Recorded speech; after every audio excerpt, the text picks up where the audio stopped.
मैं ये बुरे कर्म ना करता। तो जहां उनको सत्संग मिलेगा तो एकदम बम जैसा काम करेगा, उनके अंदर एकदम पावर आ जाएगा और सब गंदी बातें छोड़कर वो अच्छे मार्ग में चल देंगे।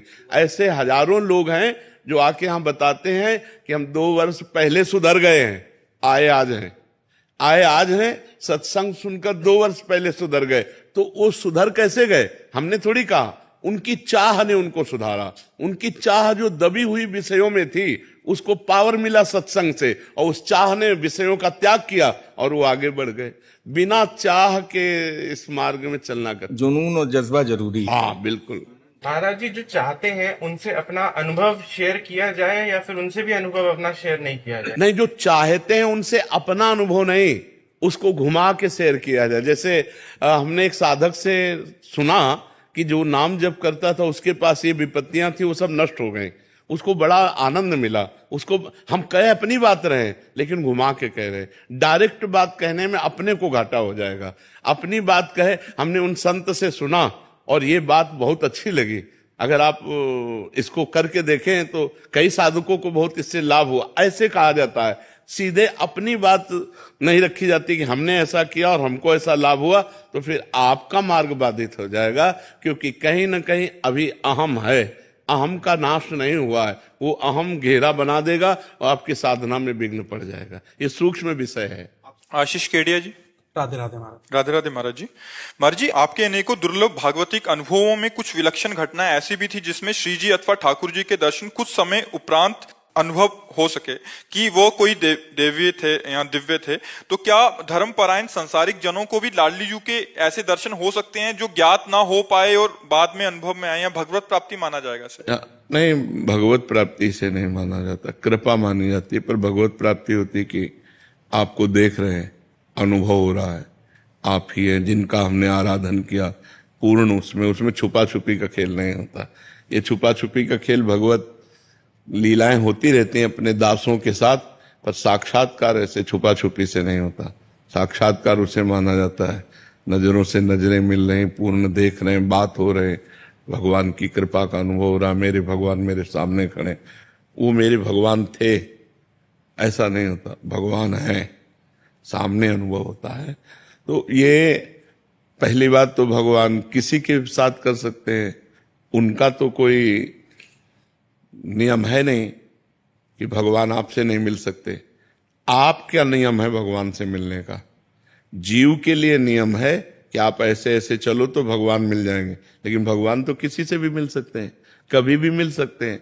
भगवान तो घोर पतित के गले लग सकते हैं, पतित पावन है। लेकिन जब हम मिलना चाहेंगे तो हमारे लिए नियम है। राष्ट्रपति किसी से मिल सकता है आके, लेकिन हम राष्ट्रपति से मिलना चाहेंगे तो कुछ शर्तें हैं कि आपकी योग्यता क्या है, आप क्यों मिलना चाहते हैं। जब तक वो परफेक्ट नहीं योग्यता होगी तब तक वहां नहीं पहुंचाया जाएगा। तो ऐसे हम भगवान से मिलना चाहें तो फिर हमारे लिए योग्यता होनी चाहिए कि भजन, संयम, नियम, जो शास्त्र आज्ञा उसके अनुसार हम चल रहे, और व्याकुलता हृदय में भगवान के मिलन की चाह, तब भगवान मिल जाते हैं। और भगवान अपनी तरफ से मिलना चाहें तो कभी भी किसी से मिल सकते हैं। उनके लिए कोई नियम थोड़ी है कि आप इनसे क्यों मिल गए, ये तो भजनानंदी नहीं है, घोर पापी को भी गले लगा लें। तो इसीलिए भगवान के मिलन में विशेष प्रधानता साधना की नहीं है, कृपा की है। कि कृपा करके ठाकुर जी कभी भी किसी से खेल सकते हैं, किसी के भी साथ खेल सकते हैं। उनका खेल है, भगवान कृपा करें तो एक क्षण में दर्शन हो जाए। एक जो है गाय चरा रहा था, तो एक आदमी भीख मांगने का रोजगार किए था। तो जब गांव जाता तो गांव के पहले किसी सरोवर में वो कपड़ा बदलता अपने, और तिलक रचना करके बाबा जी बनता, और भेष बना के फिर भीख मांगने जाता। तो कई चरवाहे उसको देख रहे थे, तो उसने नाटक किया ऐसे, जैसे कोई प्राणायाम कर रहा हो, प्राणायाम।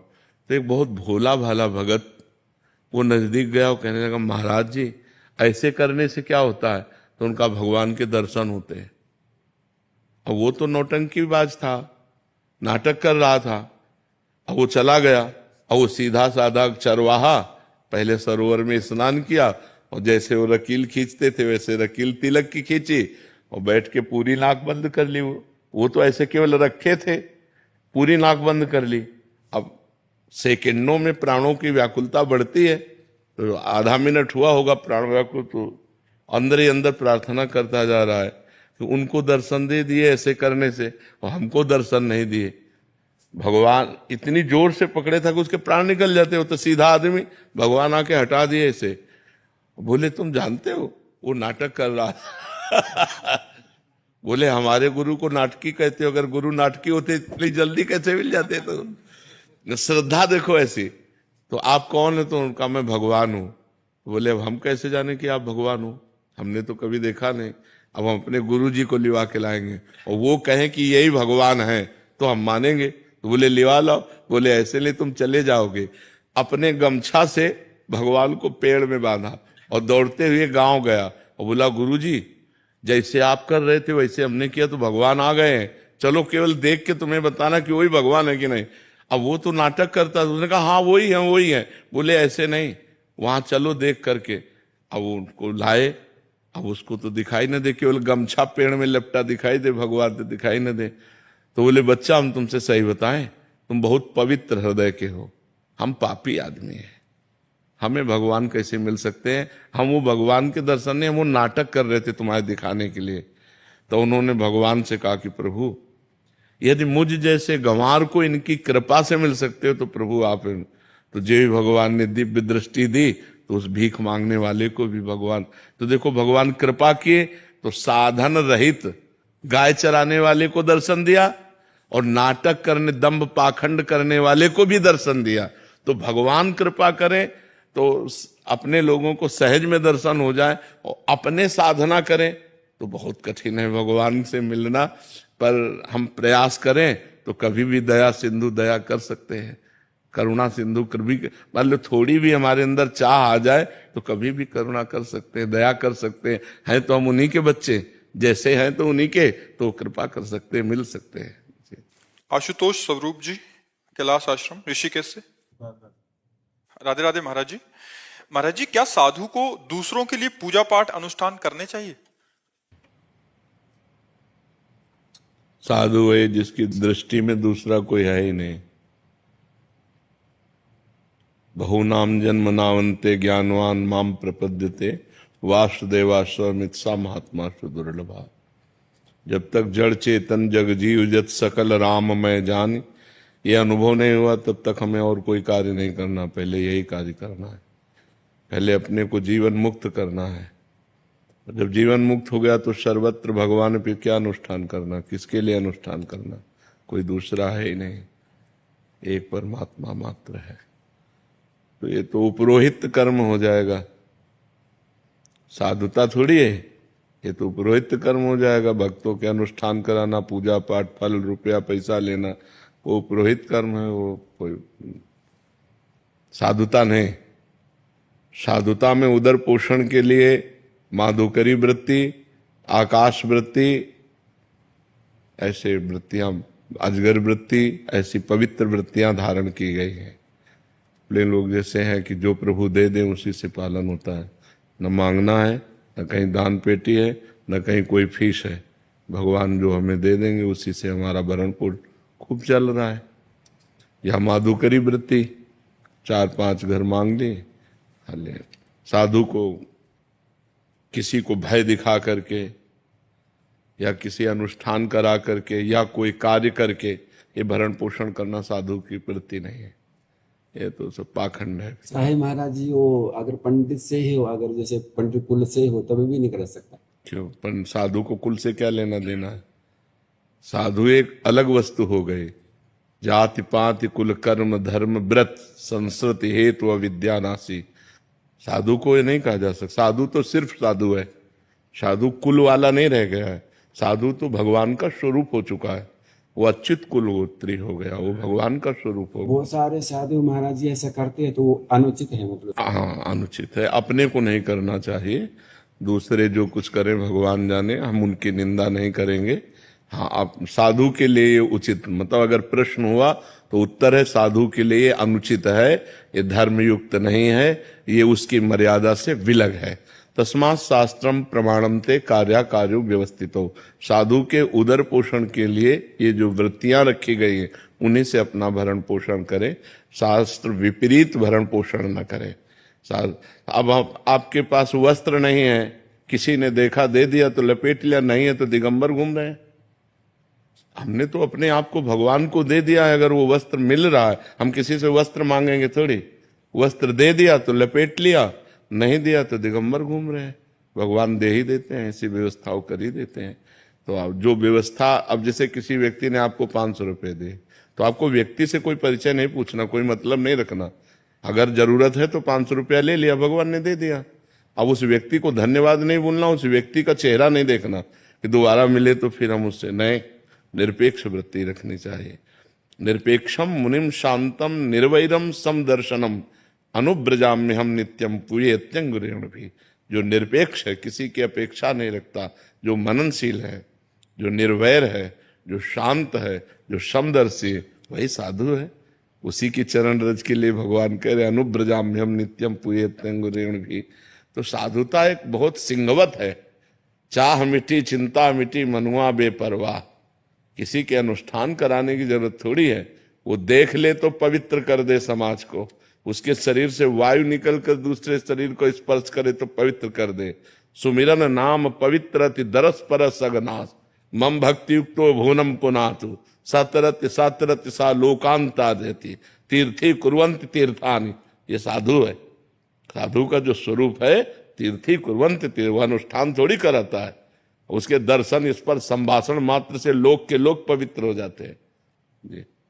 भावना शर्मा जी, बेंगलोर से। राधे राधे गुरु। राधे राधे महाराज जी। गुरुजी, कमाई का कितना हिस्सा धर्म के मार्ग पर लगाना चाहिए अपने अपने सामर्थ्य? हमारी बात समझो। अगर कोई आपको एक्सीडेंट का केस दिखाई दे रहा है, आप दौड़ पड़ो, उसे उठाओ, गाड़ी में डालो, अस्पताल ले जाओ, जितना खर्चा लगे लगाओ। कोई भूखा दिखाई दे रहा है, अपनी भोजन की थाल उसे दे दो। कोई ठंडी से कांप रहा है, अपना कपड़ा उसे दे दो। ऐसा नहीं है कि हम महीने में निकाल करके रखें। हमें जहां जरूरत पड़ी, हाँ बहुत आ रहा हो करोड़ों में तो बहुत मिशन खुले, ऐसे जो धर्मार्थ मिशन है उनमें आप दे सकते हो। लेकिन गृहस्थी में जितना आ रहा है, अपने परिवार का पोषण करो, भगवान की घर में सेवा विराजमान करो, अतिथि सेवा करो, भूखे टूटे के साधु संत महात्मा, बीमार पशु पक्षी कोई भी हो, उसकी सेवा की भावना रखो। उसमें भी ये नहीं देखना है कि हमारा दशांश खत्म हो गया अब तो अब हम क्या खर्चा करें। नहीं, हम 2-4 दिन भले भूखे रह जाएं, लेकिन आज ये बीमार आदमी है, इसको हम दवाई दिलाते हैं, आज इसकी हम सेवा करते हैं। सेवा करने की भावना रखो, दान देने की भावना मत रखो। सेवा करने के लिए हमारे पास जो कुछ तन मन धन है, अगर जरूरत पड़ी हम दूसरों की सेवा में तन से भी लगेंगे, मन से भी लगेंगे और धन से भी लगेंगे। हमारी भावना तो ये है कि तो दियम वस्तु गोविंदम तो भ्यमेव समर्पय। हे भगवान, आपकी दी वस्तु हमारे पास है, जब जरूरत जहां जैसे पड़े हमें प्रेरित कर देना, हम सेवा कर देंगे। हम दान देने लायक नहीं है, क्योंकि दान अपनी वस्तु का दिया जाता है और वस्तु भगवान की है, तो हम क्या दान दें। भगवान की वस्तु जहां जरूरत पड़ेगी वहां लगा देंगे। वैसे शास्त्रीय नियम में बताया गया है कि 100 में 10 रुपए धर्म के लिए निकाल देने चाहिए। दशांश कहते हैं। 100 में 10 रुपए धर्म के लिए निकाल देना चाहिए कि भाई अगर हमारे पास 100 रुपए हैं तो 10 रुपए रखें, किसी धर्म कार्य में जब अवसर आएगा तो हम इसे लगा देंगे।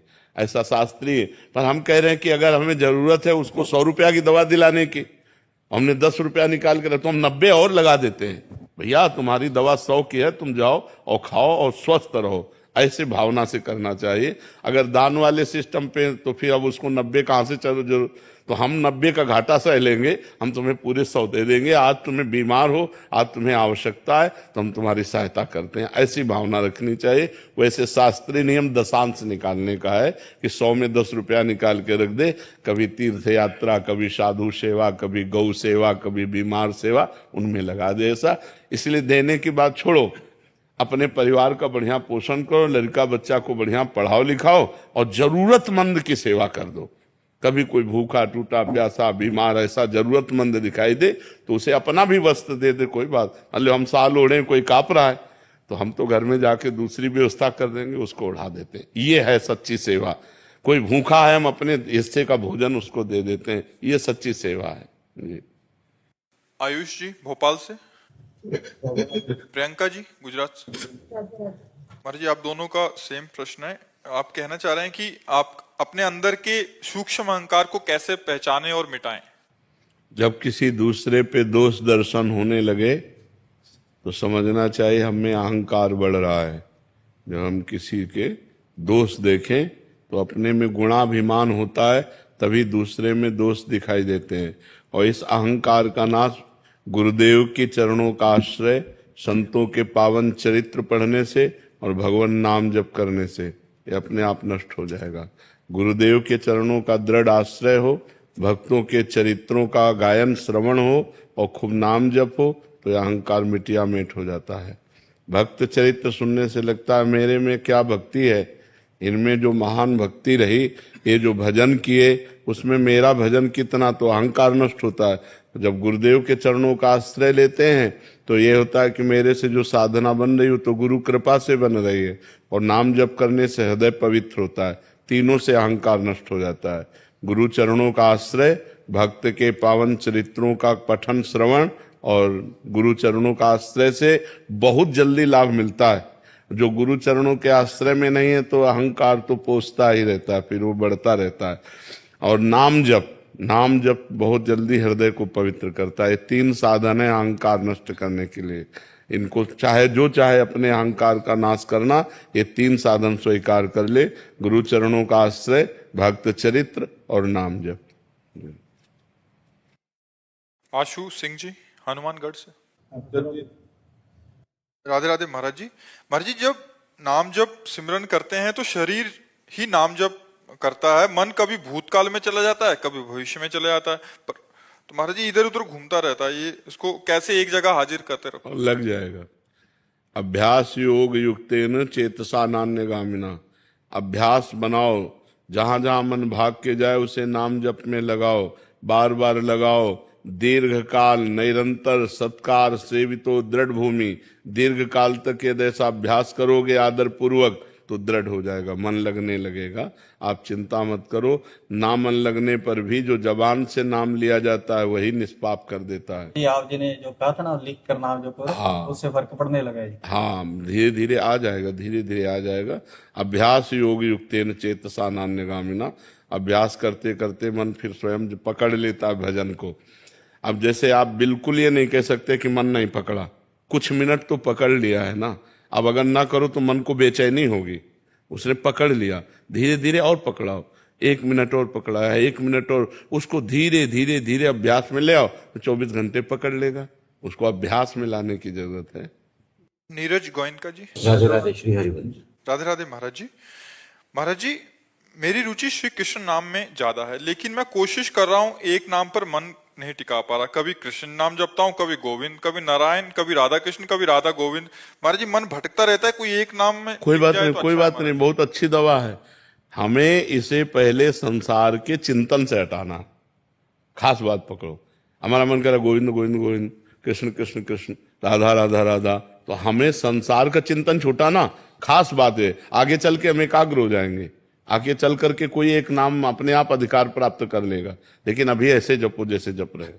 जब जहां मन लगे, जब मन कहे राम राम तो राम राम को, मन कहे कृष्ण कृष्ण कृष्ण कृष्ण को, पहले संसार का चिंतन छूटे।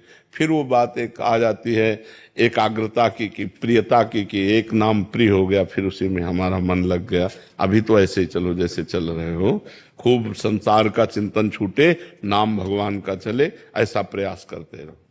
महाराज जी आप तो राधा जी की सहचरी हैं, आपको राधा जी का प्रिय नाम पता है तो वो मुझे बताइए ताकि मैं एक निष्ठा से जप। गोविंद नाम, ठीक है। हाँ, तो स्वयं श्री जी जपते तो ऐसे आमे नित्य प्रणयनि विदग्धे रस निदो लालजू जपते हैं तो श्यामेति सुंदर वरेति मनोहरेति कंदर्प कोटि ललितेति सुनागरेति। तुम कृष्ण कहो, गोविंद कहो, लाडली जी को बहुत अच्छा लगेगा। ठीक है, आप खूब नाम जप करें। जगजीत सिंह जी हनुमानगढ़ से। राधे राधे महाराज जी। महाराज जी, वैराग्य क्या है? दुनियादारी से दूर होना या स्वयं से अंतर्गत प्रेम प्रसार होना? त्याग, वैराग्य, उपरति, ये 3 शब्द शास्त्रों में आते हैं। त्याग कहते हैं भोगों की इच्छा भोगने की है, पर शास्त्र विरुद्ध है, हम नहीं भोगेंगे। हमें भगवत प्राप्ति करनी है, भोगों की भोगने की इच्छा है पर हम भोगेंगे नहीं, उसे कहते हैं त्याग। और भोग सामग्री पास है पर भोगने की इच्छा नहीं है, उसे कहते हैं वैराग्य। और भोग सामग्री है ऐसा बोध भी नहीं रह गया है, उसे कहते हैं उपरति। वैराग्य का तात्पर्य होता है भोगने की इच्छा ना रहना, राग रहित हो जाना। हमारा किसी भी वस्तु, व्यक्ति, स्थान से राग ही नहीं रह गया है। अपनापन केवल एकमात्र परमात्मा से रह गया है। कोई भोग भोगने की इच्छा नहीं। भोग की इच्छा का निरंतर के लिए त्याग हो जाना, उसे वैराग्य कहते हैं। किसका प्रश्न था? हाँ, भोगों की इच्छा का त्याग हो जाना वैराग्य कहते हैं। और भगवान से अनन्य प्रेम, वाहेगुरु से अनन्य प्रेम हो जाना, यही जीवन का वैराग्य का फल है। अगर वैराग्य केवल है और ब्रह्मबोध नहीं है या भगवत प्रेम नहीं है, तो वैराग्य किस काम का? वैराग्य की पूर्णता प्रेम या भगवत प्राप्ति में है, या तत्वबोध हो जाए तो उससे वैराग्य की केवल वैराग्य हमें भगवत प्राप्ति नहीं करा सकता। वैराग्य सहायक है, लेकिन हमें तत्वबोध होना चाहिए या भगवत प्रेम होना चाहिए। 2 में अगर एक नहीं है तो अभी पूर्णता नहीं है। वैराग्य कोई खास वस्तु नहीं है, खास वस्तु अनुराग है। मिले न रघुपति बिनु अनुरागा, किए कोट जप जोग विरागा। चाहे जितना योग हो, चाहे जितना वैराग्य हो, लेकिन भगवान से प्रेम नहीं तो वो योग किस काम का? जोग कुजोग ज्ञान अज्ञानु, जहां नहीं राम प्रेम परधानु। भगवान से प्रेम नहीं तो योग किस काम? सनकादि निरंतर हरिशरणम हरिशरणम हरिशरणम जपते रहते हैं और ब्रह्मबोध संपन्न महापुरुष हैं, तत्वबोध है जिनको, वो भी निरंतर नाम जप करते हैं। तो नाम जप करो और असत भोगों का त्याग करो। सत भोगों से तो शरीर का पोषण करो, धर्म का पालन करो, असत भोगों का त्याग करो। जिसे शास्त्र निषेध करता है, जो पाप कर्म है, उनका त्याग कर दो, तो आगे बढ़ते चले जाओगे। राधे राधे महाराज जी। महाराज जी, इनका भी प्रश्न ऐसा है, इसमें पूछना चाह रहे हैं कि मतलब एक तो हम चीज का त्याग कर देते हैं, एक है कि इच्छाएं हैं, कामनाएं हैं, बट उसको स्वीकार कर लिया तो उसके परिणाम में फिर विचलित नहीं होंगे, ऐसा मतलब कोई एक ऐसे एक है कि नहीं खाना, मेरे को रसगुल्ला नहीं खाना, तो एक है कि रसगुल्ला खाऊंगा। नहीं, फिर रसगुल्ला खाना नहीं खाना, ये हमारे मन की बात नहीं चलेगी। शास्त्र क्या कहता है? तस्मात् शास्त्रम प्रमाणम ते कार्या कार्यो व्यवस्थितो। अगर शास्त्र कहता है, जैसे काम भोग है, अपनी पत्नी के साथ काम भोग किया हुआ वो धर्म में है, लेकिन दूसरे की पत्नी के साथ किया हुआ पाप में है। जो पापी पुरुष ये सोचता है कोई शोक नहीं, कोई चिंता नहीं, कोई प्रायश्चित नहीं, तो पापी पुरुष है, अंतःकरण मलिन है, वो नीच है, दुर्गति को प्राप्त होगा। ऐसा थोड़ी कि तुम्हारे सोचने से हो जाएगा, तुम्हारे सोचने से नहीं होगा। शास्त्र प्रमाणित विषय होना चाहिए। ये नहीं कि एक है कि विषयों की लालसा है और उसको दबा रहा है, और एक है कि विषयों की लालसा है, वो भोग रहा है, कोई प्रायश्चित नहीं, कोई पश्चाताप नहीं, तो घोर पापी पुरुष का लक्षण है। ये तो घोर पापी पुरुष का लक्षण है। ये कोई पुण्यात्मा या सतमार्ग वाले का लक्षण थोड़ी। सतमार्ग वाले से तो जरा सा धर्म विरुद्ध होगा तो हृदय जलने लगेगा, त्राहिमाम बोलेगा, वो पश्चाताप करेगा, अनुष्ठान करेगा जिससे उसका पाप नष्ट हो। ये तो जैसे आतंक है कि हजारों को मार दिया, उनको कोई पश्चाताप नहीं और जाके पार्टी मनाते हैं। ऐसे विषयी भोगी पापी पुरुष हैं, गलत आचरण करते हैं और खूब खुशी होते हैं कि आज तो हमने ऐसा किया। ये पापी पुरुष का लक्षण है, ये पुण्यात्मा महात्मा या सतमार्ग का लक्षण नहीं। सतमार्ग वाला है कि जो धर्म विरुद्ध आचरण भूल ही न दे कुमारग पाऊं, भूल करके भी हम असत आचरण नहीं करेंगे। अगर असत आचरण बन गया तो भारी जलन, भारी पश्चाताप और उपाय पूछेंगे कि उस पाप का प्रायश्चित क्या होना चाहिए जो हमसे हो गया। यह है सतमार्ग में चलने वालों का, ऐसा नहीं है। तो पापी पुरुष का लक्षण है। क्यों? मनमानी आचरण करके फिर तो क्या कि गोली मार रहे हैं, लूट रहे हैं, व्यभिचार कर रहे हैं, मौज से शराब पी रहे हैं, मस्ती से घूम रहे हैं, उनको कोई प्रायश्चित है क्या? ये तो पापी पुरुष का लक्षण है। ऐसी गंदी बात मन में मत लो। अभी नए बच्चे हो, फिर गंदे आचरणों में बहते चले जाओगे। हरिपत दास जी बरसाना से। महाराज जी राधे राधे। श्री हरिवंश। महाराज जी आप कह रहे हैं कि एकांतिक वार्तालाप में एक बार आपके प्रकट शरीर का नाम तो जानते हैं और आंतरिक शरीर का नाम भी जानने को मिला। महाराज जी हम जानना चाहते हैं कि उस स्वरूप का परिधान एवं परिचर्या क्या है महाराज? कितने रुपया बैंक में जमा है, कितने जेब में है, ये पोस्टर लगाया जाता है क्या? ये पोस्टर लगाया जाता है क्या? आपका स्वरूप क्या है, उसकी पहनावा क्या है, आपकी सेवा क्या है, ये हमारा पर्सनल विषय है। आप अपनी स्थिति की बात करो कि आपकी साधना में क्या विक्षेप है, उसका उत्तर लीजिए। ये कोई प्रचार प्रसार का विषय है क्या? पोस्टर लगाने का विषय है क्या? साधना को, दिनचर्या को, उपासना को, उपास्य को गुप्त रखा जाता है। ये कोई एकांतिक में वर्णन करने वाली बातें है क्या? आप अपनी साधना में बताइए कि आप कहाँ पहुंच रहे हैं, जहां पहुंचने में विक्षेप हो उसका उत्तर लीजिए। ये ऐसी बातें नहीं की जाती है। ये अपनी गुप्त, आदमी साधारण धन को नहीं बता सकता कि हमारा बैंक बैलेंस कितना है, हमारी जेब में कितना, हमारे घर में कितना सोना रखा है, कितना। फिर ये परमार्थ की बात कैसे हो? वो तो गुप्त रखी जाती है, ये कभी वर्णन थोड़ी की जाती है। जो कर दे तो खत्म, ये भी बात है। अगर भावावेश में आके अपनी प्रधानता रखने के लिए कर दे तो वहीं से स्टॉप हो जाएगा। प्रिया प्रीतम के प्रेम रस की बातें यदि रख सको तो अपने मन में गुप्त रखो। इसे कभी वो तो महाराज जी ने प्रश्न किया तो नहीं, तुम प्रिया प्रीतम की बात ही नहीं करते। पूरे एकांतिक में सुनना, गौर से सुनना, भगवान शब्द का प्रयोग करते हैं। कभी प्रियाजू, प्रिय लालजू और अपनी प्यार, ये हमारा गुप्त विषय है। हाँ, कोई पर्सनल ऐसा आया, ऐसा कोई प्रश्न किया, जैसे महाराज जी बरसाना से आए तो प्रेम रस धाम से आए, तो चलो थोड़ी चर्चा हो गई। अपने स्वरूप के वर्णन की ये सब बातें थोड़ी स्वरूप का थोड़ी वर्णन हो सकता है। वो तो स्वाद का विषय है। रसगुल्ला आपको खवाया, कैसा लगा? बोले मीठा। कैसा मीठा लगा? बोले बहुत मीठा। नहीं, कैसा बहुत मीठा? बोले खा के देख लो। तो तुम भी उसी मार्ग में चल रहे हो, तो आओ उसी रंग में आओ, खुद अनुभव गम में भजे जे संता। वो अनुभव गम में विषय उसको थोड़े से। अभिषेक नागर जी मध्य प्रदेश से। राधे राधे। राधे राधे महाराज जी। महाराज जी जोई जोई सगुन जानकी ही होई, असगुन भयु रावण ही सोई। महाराज जी आप कह रहे हैं कि लंका में माता सीता जी को अनुभव हो रहा था, मतलब सगुन, और इनको असगुन हो रहा था। महाराज जी कह रहे हैं कि ये असगुन और सगुन अपनी अंतर चेतना का, भावनात्मक या पवित्रता की या धर्मनिष्ठा का, या बाहरी जैसे कोई बिल्ली रास्ता काट गई या छींक आ गई, इससे अपशगुन। इन सबसे बिल्ली रास्ता काट जाए चाहे बिलाउटा रास्ता काट जाए, इससे कोई फर्क नहीं पड़ता।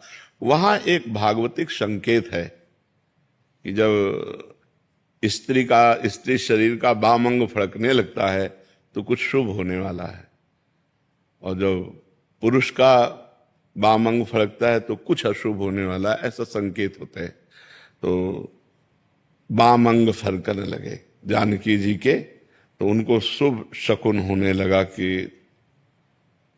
रावण के अशकुन होने लगा। जब बाम अंग उनके फड़कने लगे तो उसको अपशकुन होने लगे कि कुछ अब गलत होने वाला है।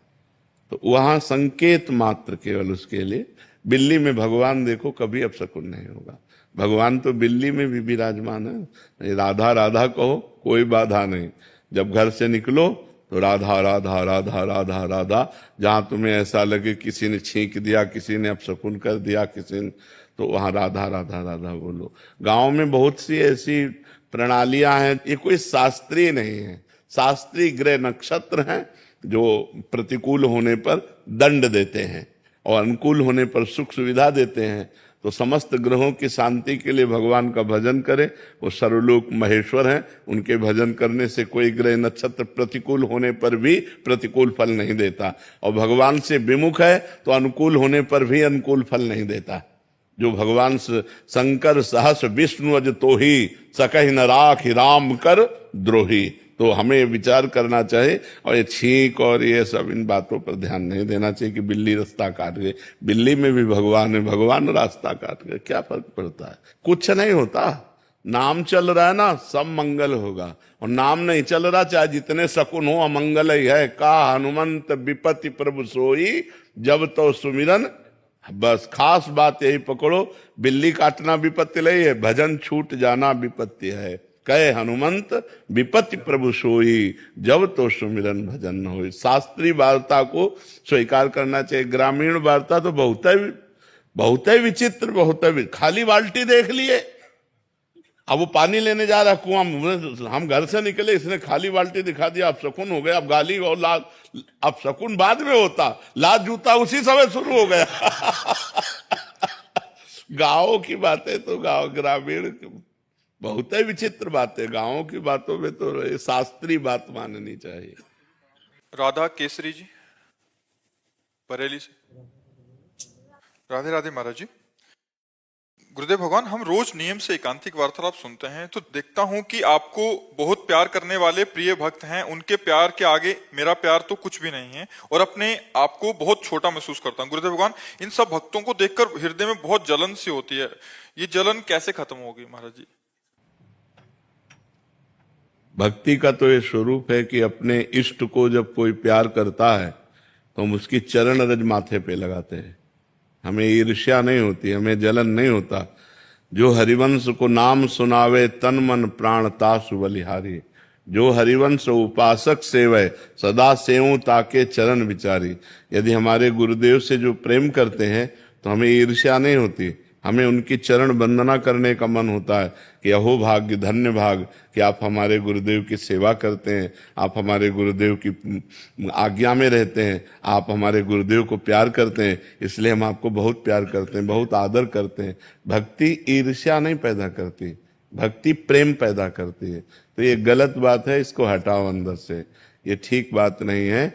जो गुरु को प्रेम करने वाले हैं उनको मानसिक नमस्कार करे कि धन्य भाग, आप इतना प्रेम करते हैं, काश हमारे अंदर भी ऐसा भाव हो कि हम आप जैसा गुरुदेव से प्यार कर पावे।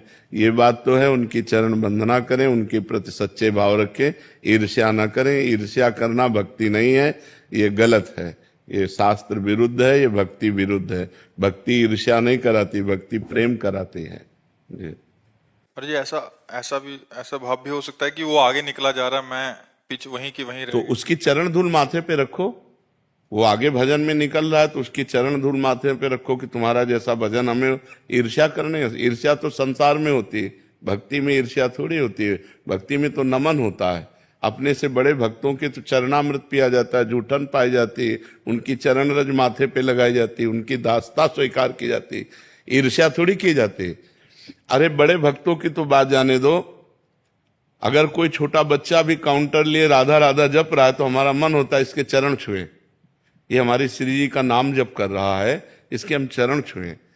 गोस्वामी तुलसीदास जी कह रहे, तुलसी जाके मुख से धोखे निकसत राम, ताके पग की पग तली मोरे तन की चाम। धोखे से भी राम कोई कह देते उसकी चरण पग तली, मेरा शरीर ऐसा वो पवित्र हो जाता है।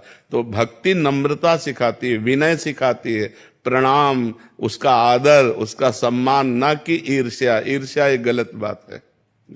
गौरव सक्सेना जी इंदौर से। राधे राधे। राधे राधे महाराज जी। महाराज जी, मेरी जिज्ञासा कर्म समर्पण को लेकर है। आपने पहले बताया है कि हमें केवल अपने सत्कर्मों को ही अपने इष्ट को समर्पित करना है, असत्य कर्मों को नहीं, क्योंकि असत्य कर्म समर्पित करने से वो वापस लौट कर आते हैं और हमारा बुरा कर देते हैं। किंतु महाराज जी, हम तो अब शरणागत हैं, तो कोई भी कर्म हमारा बुरा, जिस दिन शरणागत हो जाओगे तो बुरा कर्म होगा ही नहीं, पहली बात। अभी शरणागति का प्रोसेस चल रहा है। गोस्वामी तुलसीदास जी कह रहे हैं, गुण तुम्हार समुझे निज दोषा, जेहि सब भांति तुम्हार भरोसा।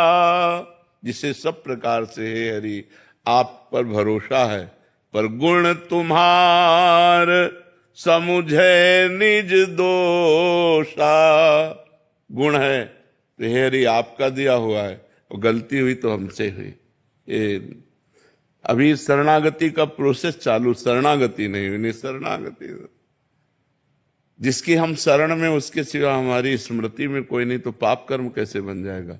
पाप कर्म तो तब बनता है जब खाली समय मिलता है ना, ध्यायते विषयान पुंसास संगास्तेषु उपजायते, जब हम विषयों का ध्यान करते हैं, चिंतन करते हैं, तो विषय भोग की इच्छा जागृत होती है, तभी हमसे पाप बनता है। और जब हम हर समय राम कृष्ण हरि जप रहे हैं, क्योंकि हम शरणागत हैं और भगवान, अच्छा शरणागत से अगर कोई चूक होने वाली है, सही में शरणागत जो है, तो करऊं सदा तिनकै रखवारी, जिम बालक राखे महतारी। मैं उन भक्तों की सदैव रक्षा करता हूं जो मेरी शरण में है, जैसे माँ अपने बच्चे की रक्षा करती है।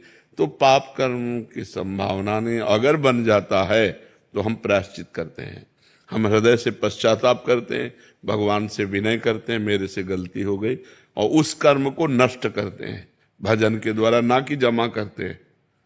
उसको नष्ट करना है, पाप कर्म को नष्ट करना है और सुकृतों को भगवान के चरणों में समर्पित कर देना है। भगवान से ये जरूर कहना है कि हे नाथ, मैं आपकी शरण में हूं, अब मेरा बस नहीं कि मैं ये ना करूं, मैं चाहता हूं कि ना करूं, पर मेरे से हो रहा है, नाथ मुझे बल दीजिए और क्षमा कीजिए प्रभु मेरे। और हृदय में जलन होनी चाहिए कि मेरे से ऐसा क्यों हो गया, वो सब समाप्त हो जाएगा। नाम जब चल रहा है वो भस्म कर देगा, उसे जमा करने की जरूरत नहीं, जमा करना है सत्कर्म। समझ पाए आप? जो संशय और क्रियान्मान है उनको भी क्या हम कर सकते, समर्पण? संशय क्यों है? संचित कर्म, संचित, जो संचित कर्म है वो हमारे बस के नहीं हो, समर्पित करने के नहीं हो, तो गोदाम में अपने आप आग लगाएंगे जिनकी हम शरण में हैं। जो क्रियमाण है, वर्तमान में जो कर्म हो रहे हैं, वही तो समर्पित करना है। प्रारब्ध को भोगना है, संचित को प्रभु भस्म करेंगे, क्रियमाण को हम समर्पित किए दे रहे हैं, हमारा जीवन बिल्कुल मंगलमय हो जाएगा। जी। आयुष जी हरियाणा से। राधे राधे। राधे राधे महाराज जी। बाबा, जल्दी से जल्दी स्वामी जी का साक्षात्कार, उनका भाव एवं नित्य विहार प्रकट हो जाए, ऐसा क्या करूं, कौन सा साधन करूं, कैसी रहनी दिनचर्या? जरूरी स्वामी जी का साक्षात्कार नहीं है, जरूरी है स्वामी जी की आज्ञा का पालन करना। यदि हम स्वामी हरिदास जी की आज्ञा का पालन करें, रोज केलीमाल जी का पाठ करें और हर श्वास में कुंज बिहारी श्री हरिदास कहें, तो कोई प्रश्न की जरूरत नहीं पड़ जाएगी, अपने आप सब ठीक हो जाएगा। हर श्वास कुंज बिहारी श्री हरिदास और केलीमाल जी का रोज पाठ, पूरा रोज पाठ केलीमाल जी का करो और कुंज बिहारी श्री हरिदास श्वासों से ना बिसरे, तो श्यामा प्यारी कुंज बिहारी खेलने लगेंगे। और जब श्यामा प्यारी कुंज बिहारी खेलेंगे तो वो होगी गोद हरिदास की, तो एक ही बात हो गई, हरिदास जी की गोद में श्यामा प्यारी कुंज बिहारी का साक्षात्कार हो जाए। राधा वल्लभ श्री हरिवंश। महाराज जी, मैं गांव के मंदिर में कितनी बार, और लिखा बागेश्वर धाम में बहुत जगह, महाराज जी मैंने बहुत कसमें खाई कि मेरा ब्रह्मचर्य ना टूटे। कसमें से ब्रह्मचर्य नहीं रुकता है, कसम खाने से ब्रह्मचर्य नहीं रुकता, सात्विक भोजन पाने से रुकता है। कसम खाने से थोड़ी होगा। सतोगुणी भोजन पाओ, मोबाइल से गंदी बातें मत देखो, गंदे बच्चों का संग मत करो और हस्त मैथुन करने की चेष्टा मत करो, तो कुछ दिनों में ब्रह्मचर्य ठीक हो जाएगा। सुबह 2-3 किलोमीटर दौड़ लगाओ, 15-20 मिनट दंड बैठक मारो, बढ़िया शीतल जल पियो, सात्विक भोजन पाओ, अभी दिमाग ठीक हो जाएगा। अब देखोगे मोबाइल से गंदी बातें, गंदे बच्चों का संग करोगे, हस्त मैथुन करोगे, ब्रह्मचारी बनने के लिए कसम वसम थोड़ी रोक लेगी, कसम थोड़ी रोक लेगी। हाथ से गंदी क्रियाएं कर रहे हो तो उसमें कसम क्या करेगी? चाहे गंगा कसम खाओ, चाहे भगवान कसम खाओ, सब टूट जाएंगी। कसम तब रुकती है जब हृदय पवित्र होता है, हृदय से निश्चय होता है, तब रुकती है। बात समझ में आई बच्चा? कसम टूटने का पाप जो बना है उसका नाम जप करो, भगवान का नाम जप करो, आगे से गंदी बातें मत करो, ठीक हो जाएगा। दौड़ भाग करो, शरीर को थकाया जाता है, ब्रह्मचर्य के लिए शरीर को थकाया जाता है। इससे खूब सेवा, खूब व्यायाम, प्राणायाम, नाम जप, खूब इसे थकाया जाता है, तब ब्रह्मचर्य पचता है। ऐसे ब्रह्मचर्य थोड़ी पचता है। महाराज जी, भगवान का प्रेम पाने के लिए हाँ, सब इसी में हो जाएगा। पहले गंदी आदतें तो छूटे, तब भगवान से प्रेम हो। पहले गंदी आदतों में जो प्रेम है वो छूटे, तब आगे की बात बने। खूब नाम जप करो और शरीर स्वस्थ रखो, पवित्र आहार करो, गंदे दृश्य, गंदे बच्चों का संग त्यागो। मोहित जी करनाल से हरियाणा।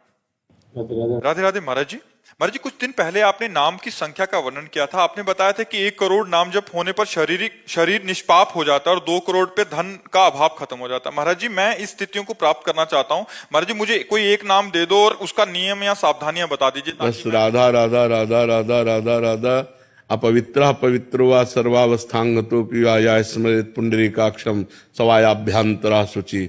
जो नाम जप करता है तो बाहर और भीतर से पवित्र हो जाता है। चाहे शौच में बैठे हो, चाहे पवित्र हो, किसी भी स्थिति में निरंतर नाम जप करो। आप बस काउंटर का प्रयोग लेटरिंग में बैठ के मत करना। हाँ, बकाया हर समय गिनती करो, बहुत सुंदर देख लेना, खुद निहाल हो जाओगे। नहीं महाराज जी, अभी तक जपता था तो कई बार ना काम और क्रोध गिरा देता है महाराज जी, क्रोध अधिक। कुछ भी गिरा दे, फिर खड़े हो, फिर चलो, राधा राधा राधा, बहादुर की तरह चलो। ठोकर लग जाए, गिर जाने पर हमें रास्ता नहीं रुकना। ऐसे ही काम क्रोध आदि यदि हमें गिरा देते हैं तो हमें रुकना नहीं, फिर खड़े हुए, फिर चले, राधा राधा राधा, फिर गिर गए, फिर राधा राधा राधा राधा। एक दिन गिरना बंद हो जाएगा और हम क्रॉस कर जाएंगे। चलते रहो, चलते रहो, बस खान पान गलत ना होने पावे। अगर खान पान गलत करोगे तो बुद्धि भ्रष्ट हो जाएगी। फिर अब जैसे मान लो मदिरा पी लिया, मांस खा लिया, इधर गंदे भोजन पा लिए, तो ये फिर हाँ, कोई गंदा आचरण मत करो, गंदा भोजन मत करो, निकल जाओगे। खूब नाम जप करो संख्या पूर्वक कि इतने आज जप किए और बढ़ाया, इतने आज किए, इतने आज किए, उससे मन लगता है। अनिकेत सिंह जी मुंबई से। राधे राधे। राधे राधे महाराज जी। महाराज जी, इनका जैसे आप कहते हैं कि संसार दुखालय में कोई भी किसी का साथ नहीं था, ये कह रहे हैं कि मैं किसी की भी मदद करता हूं तो मदद लेने के बाद वो इंसान मतलब बदल सा जाता है, फिर उसका भाव अलग से दिखते हैं। महाराज जी, ऐसे में मदद करूं आगे या किसी की यहाँ मदद करना ही? देखो, मदद करो इंसान से, बदले में कुछ चाहो मत, भगवान से चाहो। इनको तुमने 500 रुपया दिया, उसका हिसाब मालिक देगा, इनसे नहीं लेना। इनसे इच्छा मत करो कि लौट कर आपको थैंक यू बोले, नहीं, ऐसा नहीं। विपरीत हो जाते हैं। हाँ, हो जाने दो ना, हमें उससे कोई लेना देना नहीं। हमने परोपकार किया, इसका फल भगवान मुझे देंगे, इंसान क्या देगा? उसको तो आपने स्वयं दिया है, वो उससे लौट कर आप क्या चाहते हो? नहीं, यही हमारी कमजोरी है अध्यात्म में, यही हमारी कमी है कि हम दूसरों को जब सुख देते हैं, जैसे वस्त्र, भोजन, रुपया, पैसा, सहयोग जो भी देते हैं, उसके बाद में हम चाहते हैं कि वो हमसे नम्र रहे, वो हमसे कृतज्ञ रहे, वो हमें प्यार करे, वो हमारा सम्मान करे। लेकिन नहीं करेगा, क्योंकि वो माया के द्वारा प्रेरित है, वो नहीं करेगा। ज्यादा आप उपकार करोगे तो आपको बुद्धिहीन समझेगा। लेकिन आपको अपनी स्थिति में रहना है कि इस व्यक्ति के आचरण से या इस व्यक्ति के व्यवहार से मुझे दुखी नहीं होना, क्योंकि मैंने जो उपकार किया, परमात्मा उसका मुझे हिसाब देगा। मुझे ये क्या देगा हिसाब? तो परोपकार का हिसाब परमात्मा देता है, तो हमें परमात्मा से लेना है या व्यक्ति से लेना है? अगर व्यक्ति को आपने पानी पिलाया और हाथ जोड़कर बोल दिया धन्यवाद आपने पानी पिलाया, तो हो गया आपका पानी पिलाने का हिसाब। और अगर वो चला गया तो पानी पिलाने का हिसाब ठाकुर जी देंगे। जब भगवान देंगे तो बहुत ज्यादा देंगे। तो हमको व्यक्ति से धन्यवाद लेने से क्या मतलब है? हम तो मनाएंगे कि वो हमें धन्यवाद न दे, वो चुपचाप चला जाए, हम प्रभु से लेंगे, तो आपको प्रसन्नता रहेगी। जब आप किसी का परोपकार करें और वो आपको प्रतिकूलता दे, आपका अपमान करे, तो आपका परोपकार सरकारी बैंक में जमा हो गया। अब उससे जो लाभ मिलेगा वो बेचारा व्यक्ति क्या दे सकता था आपको, समझ रहे ना? तो वैसे भी देहाती भाषा में कहते हैं नेकी कर दरिया में डाल, कहते हैं नहीं कि अच्छाई करो और दरिया में बहा दिया, मतलब उसकी याद भी मत करो कि मैंने इसके साथ नेकी की थी, तभी वो नेकी फलीभूत होती है। और हम लोग थोड़ा मनुष्य स्वभाव होने के कारण ये चाहते हैं कि यार थोड़ा सम्मान देता है यार, और ऐसा पक्का है तुम्ही को नहीं, कोई भी करे उसको झटका लगता है, उसको झटका लगता है।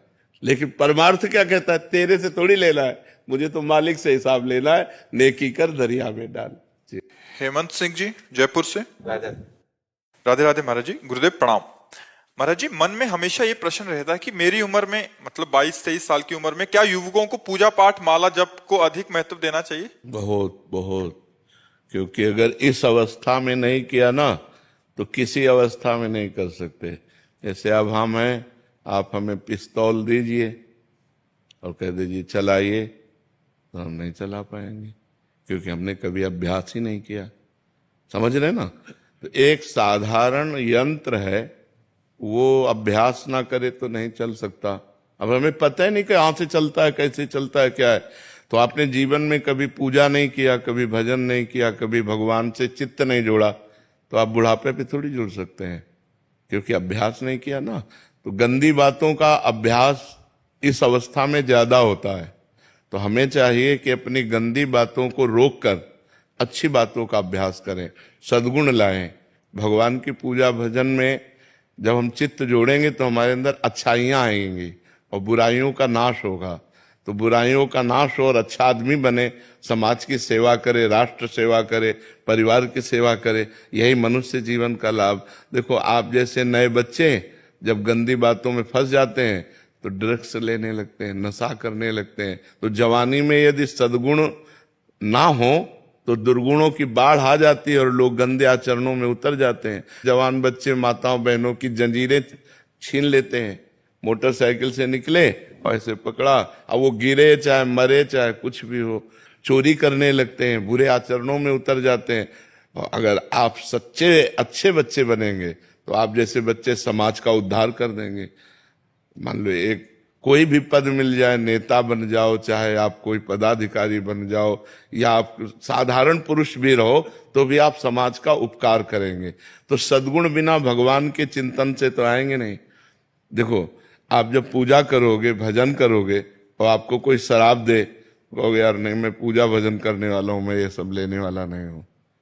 अपने आप आपका मन कहेगा नहीं यार मैं नहीं। और अगर आप पूजा भजन नहीं करते तो आपके अंदर उद्दंडता रहेगी, फिर पार्टी ज्वाइन होगा, शराब, मांस, व्यभिचार, ये गंदी बातें रहेंगी। तो हमें लगता है बाल्यावस्था से अच्छे गुणों की तरफ चलना चाहिए, बुराइयों का त्याग करना चाहिए। पूजा भजन का मतलब बाबा जी बन जाना नहीं है। पूजा भजन का मतलब है अच्छे सद्गुण धारण करना, अच्छे सद्गुण धारण। आप ऐसे ही रहो, लेकिन साधुओं के वचन सुनो, सत्संग सुनो, अंदर ही अंदर नाम जप करो, माता पिता के चरण छुओ, उनकी सेवा करो, परोपकार करो, एक अच्छे आदमी बन गए। आप बन गए कि नहीं? हाँ, हम ये कहते हैं, मान लो जैसे समाज में तुम्हें चंदन तिलक लगाने में, कंठी बांधने में लगे कि लोग कहेंगे दिखावा करता है, मत करो। अच्छे अंदर सद्गुण धारण करो। अंदर वाली बात आपकी मजबूत होनी चाहिए। अंदर आप राधा राधा जप रहे, कौन जानता है नहीं? तो अंदर नाम जप करो और अंदर सद्गुणों को बढ़ाओ, बुराइयों का त्याग करो, अच्छे आदमी बनो। यही मनुष्य जीवन का लक्ष्य है जी।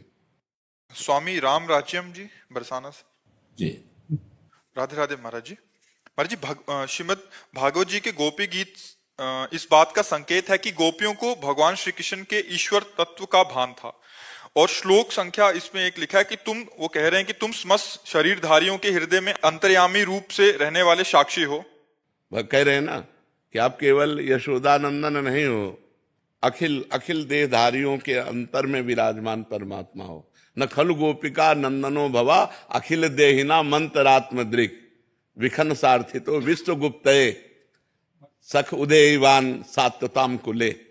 आप सात्वत कुल में जो उत्पन्न हुए हो, विश्व में तत्व रूप से गुप्त हो, यशोदानंदन ही केवल नहीं हो, अखिल देहधारियों के अंतरात्मा हो जी। तुम ब्रह्मा जी की प्रार्थना से विश्व की रक्षा करने हेतु यदुवंश में पैदा हुए हो। महाराज जी, फिर गोपियों को भगवान श्री कृष्ण से विरह का अनुभव क्यों हुआ? प्रेम। तत्व ज्ञान अलग चीज है। तत्वबोध होते हुए भी प्रेमी तत्व रूप में नहीं प्राप्त करना चाहता, प्रेमी प्रगट रूप में भगवान को प्राप्त करना चाहता है। वो कह रहे मैं जानती हूं, मुझे ये बोध है कि आप सर्वत्र व्याप्त हैं, लेकिन सर्वत्र व्याप्त से मुझे संतोष नहीं है। रुदु सुस्वरम राजन कृष्ण दर्शन लालसा, तो तासा महावीरभूत छौरी। उसी समय उन्हीं के बीच में भगवान प्रकट हुए। पीताम्बर धरा सर्गवी साक्षात मनमथ मनमथा। वो तत्व रूप से नहीं प्रकट हुए, वो श्री कृष्ण रूप से प्रकट हुए। उनका तत्व प्रेम नहीं है।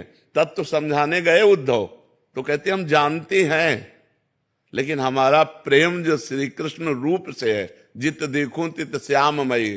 तुम जो तत्व ज्ञान समझाने आए हो आत्म तत्व का, उद्धव मन न भये 10-20 एक हो तो सो गयो श्याम पे।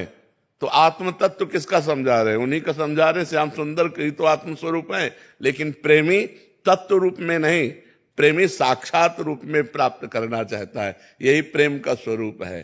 तत्व का साक्षात्कार सर्वत्र व्याप्त तत्व है, ये ज्ञान हर एक महापुरुष को होता है। जैसे हमारे यहाँ सहचरी भाव है, तो हमारे यहाँ उपदेश है, ये क्रूरापि पापिनो न च सताम संभाष्य दृश्याश्चये सर्वान्वस्तुतया निरीक्ष स्वाराध्य परम स्वाराध्य बुद्धिर्मम। जो क्रूर है, पापी है, दुष्ट है, नीच है, उनमें भी साक्षात राधा वल्लभ लाल विराजमान है, भावना करनी है। लेकिन हमारी तृप्ति इससे थोड़ी होगी, हमारी तृप्ति होगी निकष कुंज ठाढ़े भये भुजा परस्पर अंश श्री राधा वल्लभ मुख कमल निरख नयन हरिवंश। तत्व रूप में सर्वत्र विराजमान परमात्मा ये हमें संसार के इस प्रपंच से निवृत्त करता है। लेकिन प्रेमी रूप का आशिक है, रूप छके घूमत रहे तन को तनिक न भान, नारायण दृग जल बहे यह प्रेम पहचान। तन मन के बिछुरे नहीं, चाह बढ़े दिन रैन। बहुत सूक्ष्म विषय है, अगर आपने जो प्रश्न किया अगर उसे समझें आप, तन मन के बिछुरे नहीं पर चाह बढ़े दिन रैन, और कबहु संजोग न मानही देखें भरी भरी नैन। ये सबकी समझ में ले आएगी। अति आरति, आतुर, आरत दुख भरे नेत्र, आतुरता व्याकुल भरे नेत्र और देख रहे हैं। अनुरागी लंपट, भूल गई गति पलहू लगे ना, राधे तू मुख चंद चकोरे नैना। अरवरात मिलबे को निस दिन, मिले ही रहत मनो कबहु मिले ना। ओ भगवत रसिक रसिक की बातें रसिक मिला को सब ये जो प्रेम है, अरवरात मिलबे को निस दिन, और निस दिन मिले ही रहत मनो कबहु मिले ना। भगवत रसिक रसिक की बातें रसिक मिला को शब्द से कहला। तो गोपी जन श्री कृष्ण तत्व प्रेमी नहीं है, श्री कृष्ण रूप प्रेमी है। इसीलिए रूप का अंतर ध्यान होते ही, तत्व का ज्ञान होते हुए भी वो रुदु सुस्वरम राजन कृष्ण दर्शन लालसा। तासा माविर भूत छौरी इसमय मान मुखाम्बुजा पीतांबर धरा सृग्वी साक्षान मनमथ मनमथा। इसीलिए भगवान तुरंत उन्हीं के बीच में, तासा माविर वहीं थे तत्व रूप में, लेकिन तुरंत श्री कृष्ण रूप धारण करके पीतांबरधारी कोट मनमथहारी भगवान अपने रूप को प्रकाशित किया। समझ पा रहे आप जी। विभूति शंकर जी, नई दिल्ली से जी। राधे राधे महाराज जी। महाराज जी, आपके जीवन का सबसे प्रभावित करने वाला अनुभव क्या है? कभी आपके मन भ्रमित हुआ है तो आपने क्या किया है महाराज? ये हमारे जीवन का सार, ये आश्रय, भगवान का भरोसा, भगवान का आश्रय। पहले कदम पे उत्तर यही हमें मिला था जब हम घर से भागे। 13 वर्ष के थे, कक्षा 9 के विद्यार्थी थे। तो जब भागे तो पहला प्रश्न हमारे हृदय में हुआ, तुम्हारा कैसे पालन पोषण होगा, कौन तुम्हारी रक्षा करेगा, कौन तुम्हें भोजन देगा। तो कदम लड़खड़ाए, क्योंकि घर नजदीक ही, अभी घर से भागे ही थे। सुबह प्रातःकाल 3 बजे माँ से केवल बताया था कि हम कल संत बन जाएंगे। उत्तर आया भगवान, हिम्मत बनी, फिर भागे। 15 किलोमीटर चलने के बाद एक भगवान शंकर का मंदिर है, नंदेश्वर महादेव, बहुत प्रसिद्ध महादेव हैं। वहां जाके बैठ गए, 12 बजे तक बैठे रहे। मन में आया भूख लगी, भोजन कौन देगा, मांगना आता नहीं था, बच्चे थे, विद्यार्थी थे। इतने में 1 लीटर दही लिए हुए एक आदमी आया और उसने पूछा ऐसे हमसे कि ये बच्चा, यहाँ एक सूरदास स्वामी रहते थे, वो उनके दरवाजा बंद है कुटिया का, कहाँ गए? हम कहा हम तो अभी अभी आए, हम किसी को जानते नहीं। बोले अच्छा तुम दही पी लो।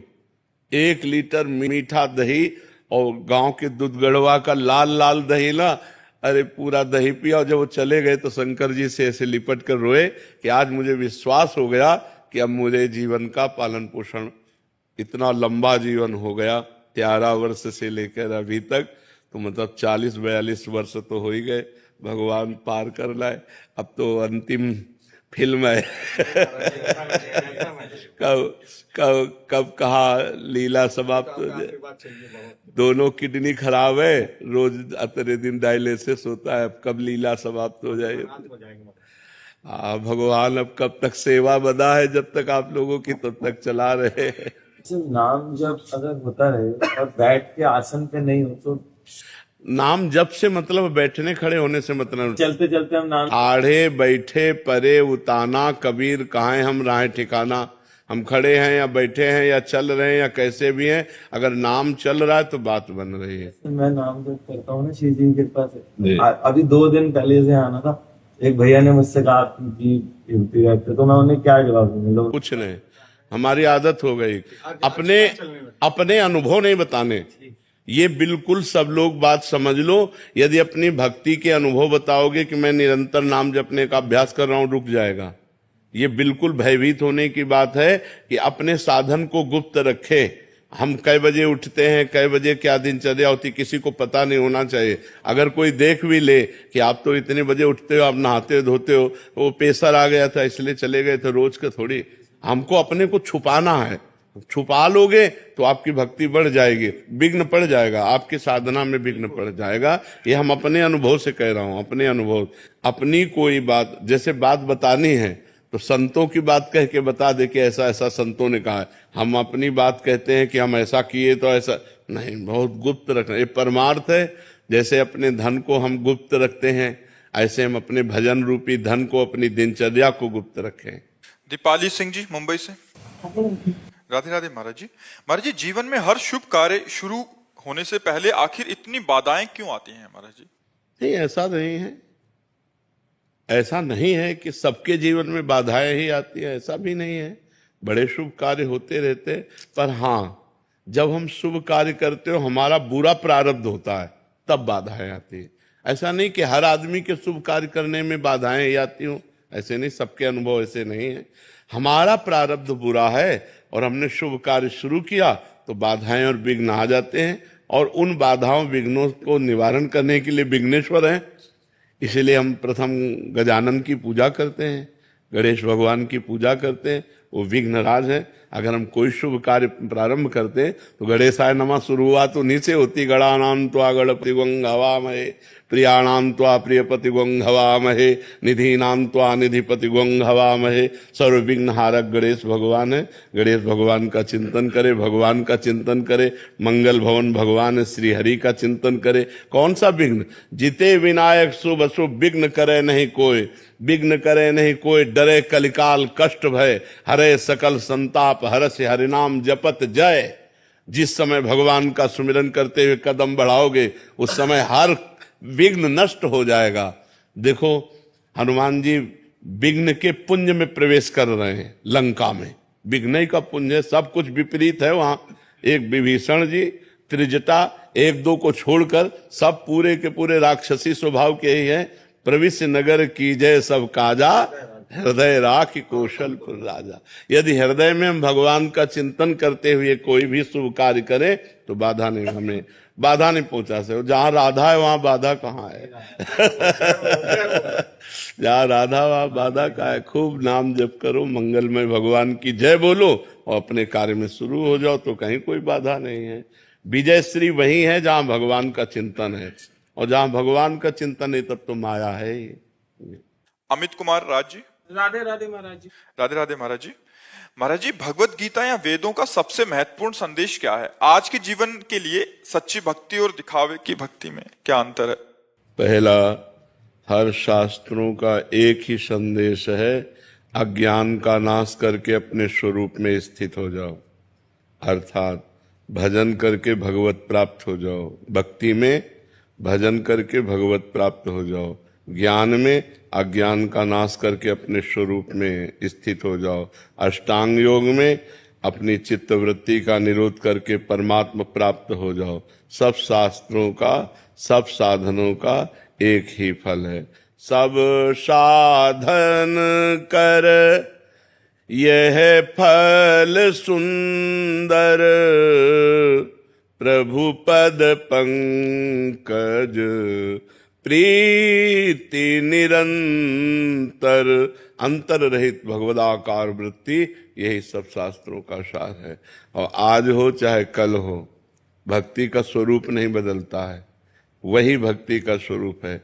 जब तक संयम से नहीं चलोगे पापाचरण का त्याग नहीं करोगे और जो शास्त्र आज्ञा तस्मात् शास्त्रम प्रमाणम ते कार्याकार्यो व्यवस्थितो, जो शास्त्र विधान है उसके अनुसार नहीं चलोगे तो भक्ति का रंग नहीं आएगा। पाखंड भले कर लो, 4 लोग तुम्हें प्रणाम नमस्कार कर लेंगे, लेकिन भगवत साक्षात्कार नहीं हो सकता।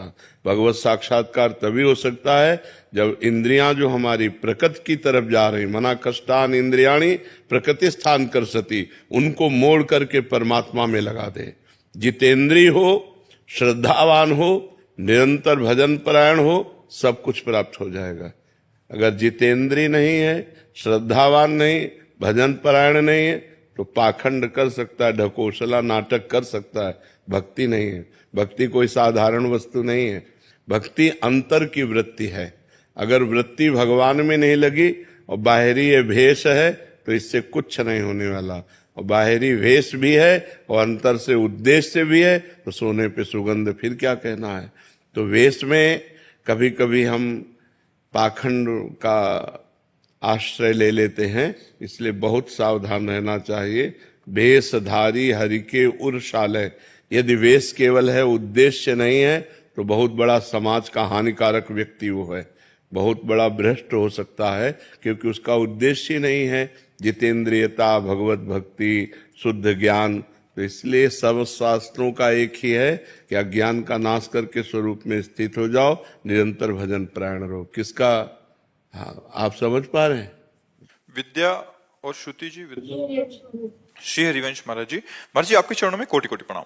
महाराज जी आपकी सत्संग और भगवत कृपा से हम सच्चे मन से आध्यात्मिक मार्ग में अग्रसर होना चाहते हैं, परंतु जितने आगे बढ़ना चाहते हैं उतना ही आध्यात्मिक प्रतिकूलता, भ्रांति, द्वंद्व आदि बाधाओं से परास्त होकर आगे नहीं बढ़ पा रहे। ना ही जहां हैं वहां रह सकते हैं, ना ही मार्ग से पीछे हटना चाहते हैं। आपके श्रीमुख से सुना है कि देखो, सबसे खास बात समझ लो, चाहे जिस मार्ग का पथिक हो, चाहे ज्ञान मार्ग का, चाहे योग मार्ग का, चाहे भक्ति मार्ग का, तेषाम शतत युक्तानाम भजताम प्रीति पूर्वकम ददामि बुद्धि योगम तम येन माम उपयांति ते। प्रेम पूर्वक जब तक भजन नहीं करोगे तब तक बुद्धि का परमात्मा से योग नहीं होगा। जब तक बुद्धि का परमात्मा से योग नहीं होता, प्रकृति से योग होता है, तो प्रकृति विषम है। सुख दुख, मान अपमान, हर्ष शोक, लाभ हानि, ये द्वंद्व व्यापते रहेंगे। इसलिए डट के भजन करो, सब खत्म हो जाएगा। जो गुरुजी ने नाम दिया है या जो नाम प्रिय, डट के भजन करो।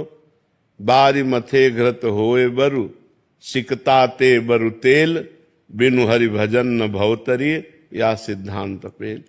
राधा राधा राम राम राम राम हर समय जपो, देखो कितना विशुद्ध ज्ञान आ जाएगा, देखो कितना आनंद आने लगेगा, हर द्वंद्वों पर विजय प्राप्त कर लोगे। भजन नहीं करोगे तो फिर कोई साधन नहीं, सब साधन शून्य है। भजन अंक है, अंक लगे पर हर साधन 10 गुना लाभ देगा। अगर भजन नहीं हो रहा तो फिर कोई नहीं। भजन बहुत कठिन चीज है, हर समय भगवान का चिंतन करना ये बहुत कठिन चीज है। अगर ये कर ले गए तो इस दुरंत माया से पार हो जाओगे।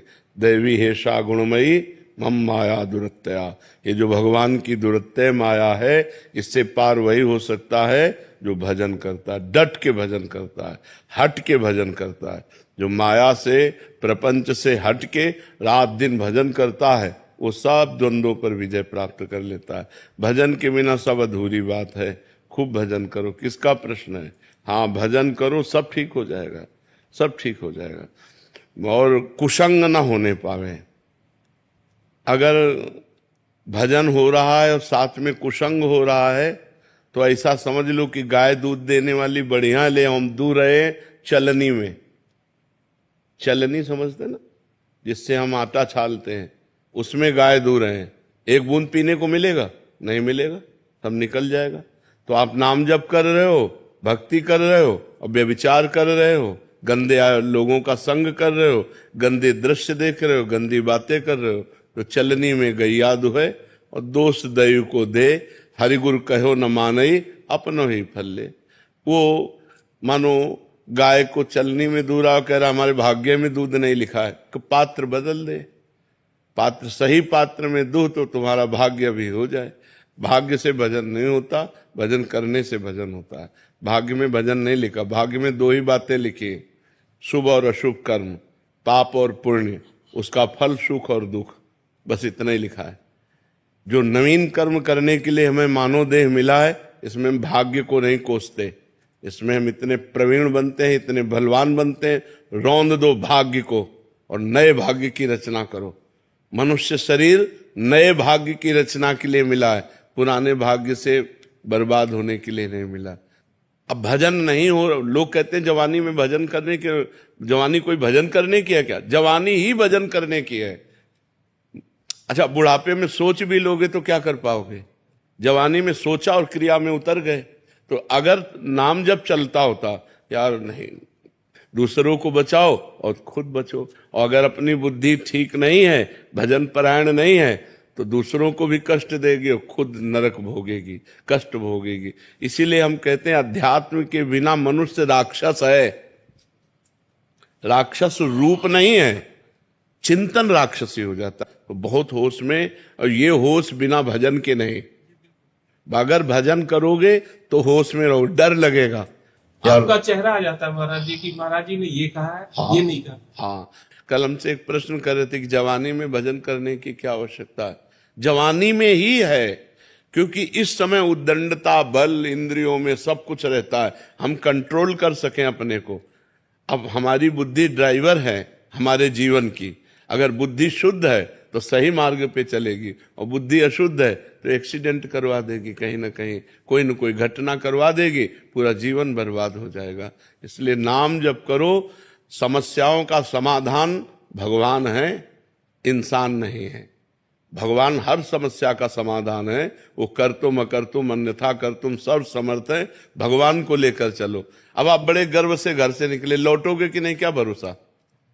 घर से निकलो भगवान का चिंतन करते हुए, भगवान का स्मरण करते हुए। वो बचाएंगे, वो आपकी रक्षा करेंगे। इसका नाम मृत्यु लोक है, बड़ा भयावह है। कब कहाँ कौन सी घटना हो जाए कुछ पता नहीं है। आप किनारे किनारे रोड के जा रहे हो, गाड़ी बहकी हुई आ रही, आपको रौंद के चली गई। वो नाम जप है भगवान का, वो रक्षा कर लेंगे। करो सदा तिनके रखवारी, जिम बालक राखे महतारी। जैसे बच्चे की रक्षा माँ करती है, ऐसे भगवान कहते हैं मैं अपने भक्तों की रक्षा करता हूँ। तो इसलिए भक्त बनो, नाम जप करो, भगवान की आराधना करो, और जब कोई ऐसी गंदी घटना करने का मन आवे तो चिंतन करो परिणाम का, कि परिणाम क्या होगा। नहीं भाई नहीं, थोड़ी देर के लिए भाग जाओ, वहां से हट जाओ, अपने मन को शांत कर लो, नहीं तो ऐसी क्रिया करवा देगा, पूरा जीवन बर्बाद हो जाएगा। बहुत शांति से चलने के लिए मनुष्य जीवन मिला है, बहुत आनंद प्राप्ति के लिए। आदित्य राज जी बिहार से। श्री हरिवंश गुरु जी। श्री हरिवंश महाराज जी, महाराज जी ऐसा क्या करें कि आपके प्रति सेवा बने? राधा राधा राधा, इससे बड़ी कोई सेवा नहीं। हमें जो चाहिए आपसे वो चाहिए कि आपका कल्याण हो जाए, आपका मंगल हो जाए।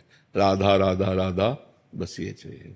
हमारा प्रेमी वही है, हमारा मित्र वही है, हमारा रिश्तेदार वही है, हमारा शिष्य वही है, हमें सुख देने वाला वही है, जो अपने आचरणों को सुधार कर नाम जप कर रहा है। बस आप सुखी हो, हम अच्छे हैं।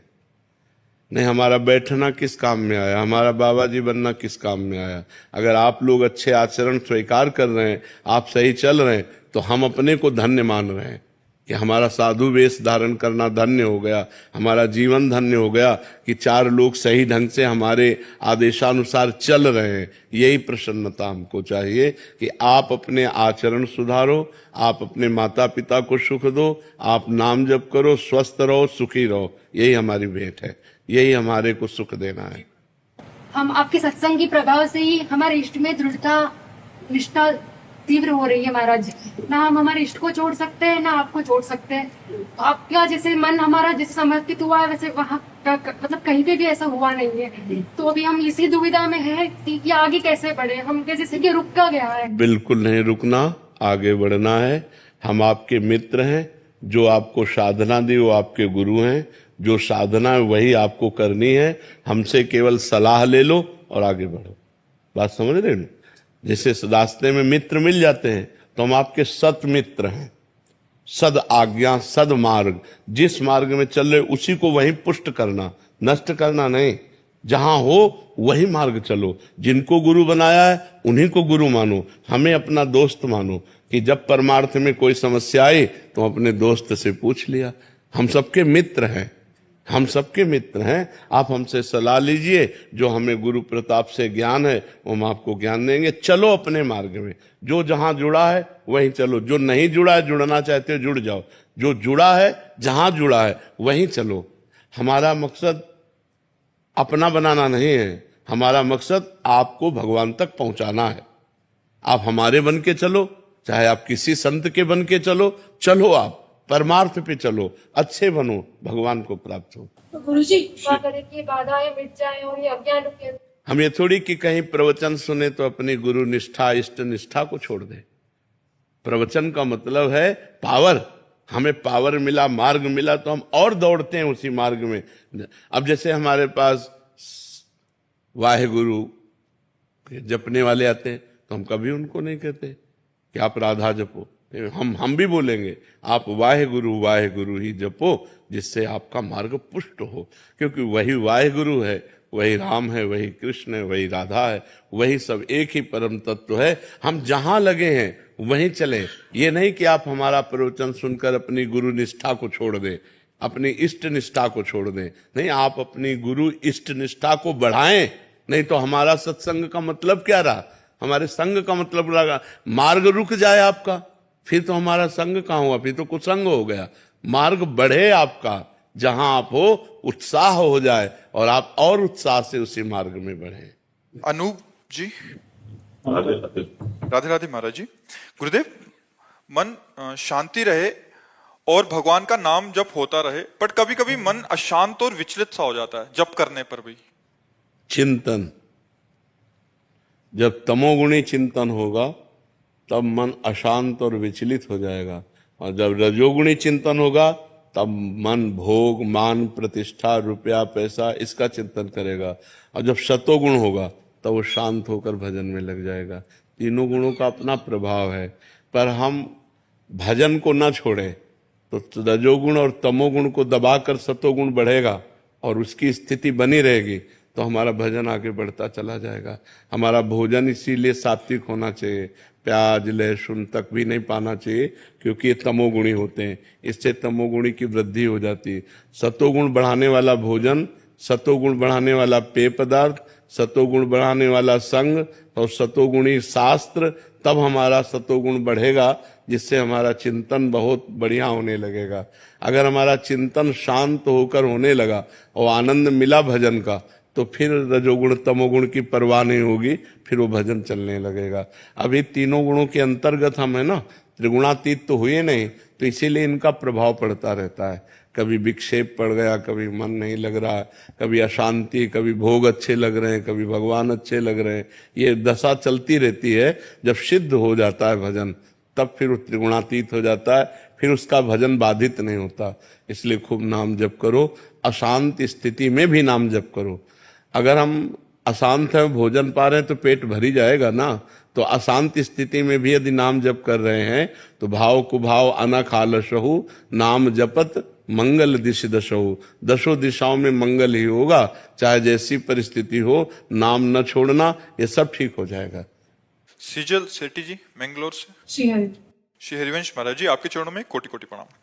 महाराज जी, आपका प्रश्न है कि मानसिक जब प्रारंभ से ही शुरू कर सकते हैं, क्योंकि उपांशु का अभ्यास नहीं। हाँ, जितना आप अधिक से अधिक मानसिक करेंगे उतना ही लाभ और होगा, पर ध्यान रखिए निरंतर मानसिक नहीं चल सकता है। यदि वाचिक नहीं हुआ तो उपांशु नहीं हो सकता, उपांशु नहीं हुआ तो मानसिक नहीं हो सकता। 2 4 10 बार के बाद वो मन भाग जाएगा संसार में, फिर क्या करोगे? हाँ, तो ऐसे थोड़ी होता कि पहले ही सिद्ध हो जाए, पहले ऐसा नहीं हो सकता। जब चल रहा है उसे वाचिक में नहीं, कन्वर्ट नहीं करना। अगर चल रहा है तो चलने दीजिए, और जहां भागे तो उसे ले आओ तुरंत उपांशु में, तुरंत वाचिक में ले आओ। अगर भाग रहा है, मन नहीं लग रहा है, और अगर लग रहा है तो बहुत अच्छी बात है, हृदय मतलब पवित्र है, वो मानसिक में लग रहा है। जितने मिनट सेकंड में लग पावे बहुत अच्छी बात है, और जहां भागे तो तुरंत उसे उपांशु में ले आओ, वाचिक में ले आओ। जया दीक्षित जी। राधे राधे महाराज जी। महाराज जी, मन में मोक्ष स्वर्ग आदि किसी की चाह नहीं है और इसी जन्म में श्री जी की सेवा में जाना है महाराज जी, लेकिन निरंतर नाम जप नहीं हुआ, प्रिया प्रीतम के दर्शन नहीं हुए और शरीर छूट गया, तो क्या गुरु कृपा से? नहीं, हम कह रहे हैं कि जैसे निरंतर का तो अभ्यास करना पड़ेगा, क्योंकि हमको ये पता नहीं कि हमारी कौन सी श्वास आखिरी है। यदि हम राधा बोले हमारा श्वास छूटा तो हम किशोरी जी के पास पहुंच जाएंगे। हम पहली बार राधा बोले और अभी हमारे प्राण निकल जाए तो हम किशोरी जी के पास पहुंच जाएंगे। तो ये इसमें अंतिम समय अगर भगवान नाम उच्चारण हो जाए तो चाहे जितना पातकी जीव हो वो भगवान को प्राप्त हो जाता है। तो हम जो बार बार नाम जप कर रहे हैं उसका हमें यही लाभ लेना है कि कौन सी श्वास अंतिम हो मुझे पता नहीं, इसलिए मैं हर समय राधा राधा बोलता हूं। तो जो अंतिम श्वास होगी उसी में राधा बोलकर मर जाऊंगा तो श्री जी की प्राप्ति हो जाएगी। बस हमारा जो खास चिंतन है वो है कि अंतिम श्वास हमारी भगवत चिंतन में होनी चाहिए।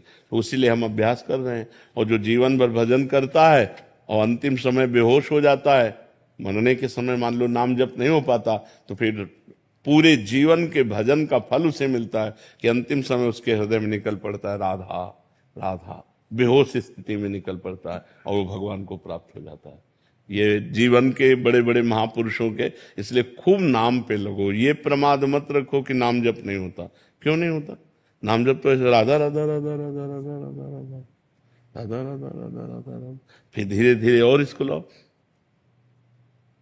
अब चल रहा है राधा राधा, फिर मानसिक चलाओ राधा राधा राधा राधा। अभ्यास करो तो सब काम करते हुए नाम जप बहुत अच्छे से हो सकता है। अभ्यास केवल करना चाहिए। अभ्यास नहीं करते तो एक बोझा सा लगता है, और जब अभ्यास करते हैं तो हर कार्य करते हुए नाम जप हो सकता है। महाराज एक बार पूछा ना, महाराज निरंतर जाम मतलब जाप करता हूँ तो नहीं हो पाता, मतलब कभी तो ज्यादा होता है, कभी पता चलता रहता है, कभी नहीं हो पाता। 3 गुण हैं, उनका प्रभाव पड़ता है। जब रजोगुण तमोगुण से प्रभावित हृदय होगा तो भजन नहीं होगा। तो कैसे महाराज फिर उद्धार कैसे होगा? हाँ, उस समय हमको फिर जबान से रगड़ करनी पड़ेगी। एक होता है जब सतोगुण होगा तो मानसिक भजन चलता है कि बिना प्रयास के, बिना किसी दिक्कत के चल रहा है। और जब रजोगुण आएगा तो कामना में विक्षेप डालेगा, बार बार भजन में विक्षेप पड़ने लगेगा। तो उस समय हमको वाचिक भजन में आना पड़ेगा। 3 प्रकार का जप होता है नाम जप। एक होता है वाचिक, एक होता है उपांश, एक होता है मानसिक। वाचिक होता है जैसे राधा राधा राधा राधा राधा राधा राधा, और उपांश होता है, मानसिक होता है चल रहा है अंदर, ये चलेगा सतोगुण में। रजोगुण में उपांश आ जाओ, तमोगुण आ जाए तब तो वाचिक ही काम करेगा। राधा राधा राधा राधा, या कोई चौपाई या भगवान के कोई पद ऐसे याद कर ले तभी, नहीं तो तमोगुण आएगा तो भजन हो। निद्रा आलस्य प्रमादोत्तम तत्तामस मुदाहरतम, भगवान कह रहे नींद आलस्य प्रमाद स्थितियां ये सब छा जाती है। और जब रजोगुण आता है तो भोग की इच्छा, धन की इच्छा, मान की इच्छा, बड़ाई की इच्छा, ये इच्छाएं विक्षेप डालने लगती है। और जब सत्वगुण आता है तो भक्ति भाव, दया, करुणा, कृपा, ये सब बातें अंदर आने लगती है। तो हम सात्विक भोजन करें, सतोगुण को बढ़ावें, राजसिक और तामसिक भोजन का त्याग करें। और जब रजोगुण तमोगुण आ जाए तो उससे परिचय प्राप्त करना चाहिए कि इस समय रजोगुण आ गया, अब भोगों की इच्छा हो रही, इस समय मान प्रतिष्ठा की इच्छा हो रही, ये रजोगुण आ गया। अब प्रमाद का मतलब होता है करने योग्य कार्य को ना करना और ना करने योग्य कार्य को करने की इच्छा होना, ये प्रमाद स्थिति तमोगुण आ गया। तो अब तुरंत फिर हमको जप अपना बदल देना चाहिए। मानसिक जप से उपांश में आ जाना चाहिए, उपांश से वाचिक में आ जाना चाहिए, क्योंकि सतोगुण अधिक बढ़ेगा तब निरंतर मानसिक चलेगा। और एक बार चल पड़ा अच्छे से मानसिक पूरा 24 घंटे तो तमोगुण रजोगुण को बाधित करता रहेगा, वो आ ही नहीं पाएंगे। नाम का ऐसा प्रभाव होता है जब चलता है, जब तो महाराज बड़ा अच्छा लगता है, मतलब हाँ। 2-4 घंटे चलेगा तो अच्छा लगेगा, मतलब बस दिमाग में। मोहित वर्मा जी।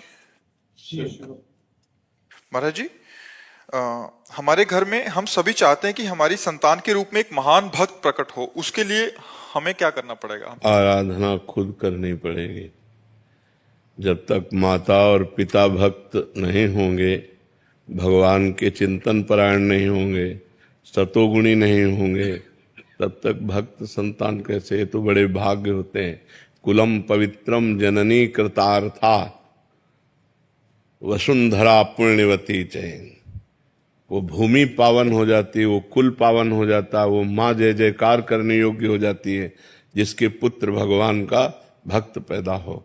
नाम प्रसंग कहे तो उपदेश, जहाँ या धर्म धन्य सो देश, धन्य सो कुल जो जन्म भयो, धन्य सो तात धन्य सो माय, संतत सकल सुनो चितलाय। श्री हरिवंश, जो भगवान का नाम जप करने वाला भक्त जिस कुल में पैदा हुआ वो देश धन्य, वो गांव धन्य, वो कुल धन्य, वो माता पिता धन्य जिसमें भगवान का अनुरागी भक्त।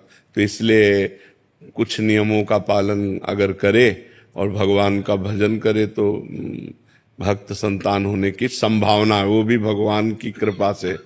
पहली बात तो जिस दिन से गर्भ आ जाए उस दिन से माँ और पिता दोनों ब्रह्मचर्य रहें, पति पत्नी दोनों ब्रह्मचर्य रहें और सात्विक भोजन पावें, तीर्थों का अवगाहन करें, शास्त्र का स्वाध्याय करें, नाम जप करें और भगवान से प्रार्थना करें तो जरूर भगवान का भक्त गर्भ से प्रकट हो सकता है। दूसरा कोई उपाय नहीं। संसार का त्याग करके रात दिन भगवान में चित्त जोड़ना ये बहुत बड़ी बात है, ये बहुत बड़ी बात है। तो ऐसा करे, भगवान से प्रार्थना करे और संयम से चले, नाम जप करे तो वही संस्कार गर्भस्थ शिशु में पड़ेंगे तो जरूर न जरूर भगवान का भक्त या देशभक्त पैदा हो जाए तो जीवन कृतार्थ हो जाए। महाराज जी, आपके श्रोता हैं जो सत्संग सुनते हैं, परसों आए थे महाराज जी, उन्होंने आपका बहुत देर पहले सत्संग सुना था कि जब बच्चा गर्भ में आ जाए तो ब्रह्मचर्य से रहें, और बहुत कह रहे कि हमने नाम जप भी किया और हमें अभी 1 साल का हो गया बच्चा, परसों आए थे तो कह रहे थे कि हमें इसमें दिव्यता नजर आ रही है। हाँ बिल्कुल, वो मतलब राधा नाम सुन के और एक उसमें सौम्यता, और जहां भी जाता है हमें एक प्रभाव दिखता है। तो महाराज जी उसका प्रभाव कह रहे कि हमें प्रत्यक्ष, मतलब महाराज जी के वचन सुन के हमने ऐसा किया और उसका प्रत्यक्ष उदाहरण महाराज जी। हमारे पिताजी बड़े भक्त थे। इस शरीर के जो पिता कभी जूता पहन के हल नहीं जोता, नंगे पैर हल जोता। और संतों की सेवा, तो हम लोग जब छोटे छोटे थे 4-4 संत आ जाते, सबके चरण दबाओ, चरण धो, चरणामृत पियो और उनके पास बैठना, वो श्री राम जय जय राम कीर्तन कराते, कीर्तन करते, भागवत हो रही वही बैठ के सुनते। बचपन से भागवतिक सब परमाणु मिले। माता जी को तो क्या कहना, साक्षात देवी। बस वो ऊपर एकांत, दुखंडा मकान था तो ऊपर एकांत में बैठे राधा कृष्ण की छवि रखे, वो तो बस जप में ही अधिक लगी रहती थी। तो उसका प्रभाव देखो कि हमारे पिताजी भक्त, माताजी भक्त, तो हम भक्त, हमारा परिवार का सब पूरा सदस्य भक्त, बहनें भाई सब भक्त हैं। तो जैसे हम परमाणु अपने परिवार को देते हैं वैसा ही हमारा परिवार होता है। तो हम माता पिता का विशेष योगदान होता है। पुत्र की उद्दंडता या सौम्यता ये माता पिता से। अब आप गंदे आचरण कर रहे हो, गर्भस्थ शिशु है, उल्टा सीधा खा रहे हो, उल्टे सीधी बातें कर रहे हो, वही संस्कार पड़ रहे हैं। आप जब बच्चे थोड़ा सयाने हुए, आप बीड़ी मंगा रहे हो, आप शराब पी रहे हो उनके सामने, वही संस्कार पड़ रहे हैं उनके, वही संस्कार बनते हैं। जब संस्कार दिए जाते हैं तो देखो सब, हमें लगता है कि अगर हम पुत्र को उन्नतशील बनाना चाहें तो गर्भ से हमें सावधानी रखनी पड़ेगी। गर्भ से ब्रह्मचर्य, जहां संतान आ गई फिर ब्रह्मचर्य का माता पिता कौन पालन करता है? कोई बिरला संयमी ऐसा हो सकता है कि 1.5 साल हमको ब्रह्मचर्य से रहना, बहुत कठिन बातें हैं ये। तभी संतानें देखो सब कामुक प्रवृत्ति की और मन में मलिनता लिए हुए, अपने माता पिता का भी अपमान करने वाली, समाज में द्रोह पैदा करने वाली, समाज में हानि पैदा करने वाली ऐसी संतानें होती है। तो बहुत सावधानी की जरूरत है।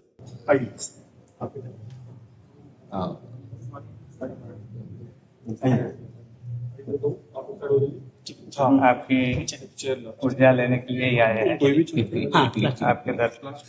आप ऊर्जा देने के लिए आए हैं। हम अधम जीव हैं, आप कृपा करने के लिए। संत जन कृपाल होते हैं। जब भगवान द्रवित होते हैं तो संत जनों का संग मिलता है। जो प्रभु मोहि अनुग्रह कीन्हा तो तुम आए दरस हट दीना। अपनी तरफ से आकर आप अनुग्रह करके दर्शन देने आए हैं। विराज, बैठ जा। आपका आरोग्य की इतनी होते हुए भी आप इतनी समाधि में हो, प्रसन्न हो, देख के हमको बल मिलता है जी। ये भगवान से चित्त जोड़ने से है। अगर हम शरीर से चित्त जोड़ें तो बहुत परेशान। जब भगवान से चित्त जोड़ते तो भगवान सच्चिदानंद है। सच्चिदानंद रूप, पंखा कर, सच्चिदानंद रूप आए विश्वोत्पत्त्यादि हेतवे।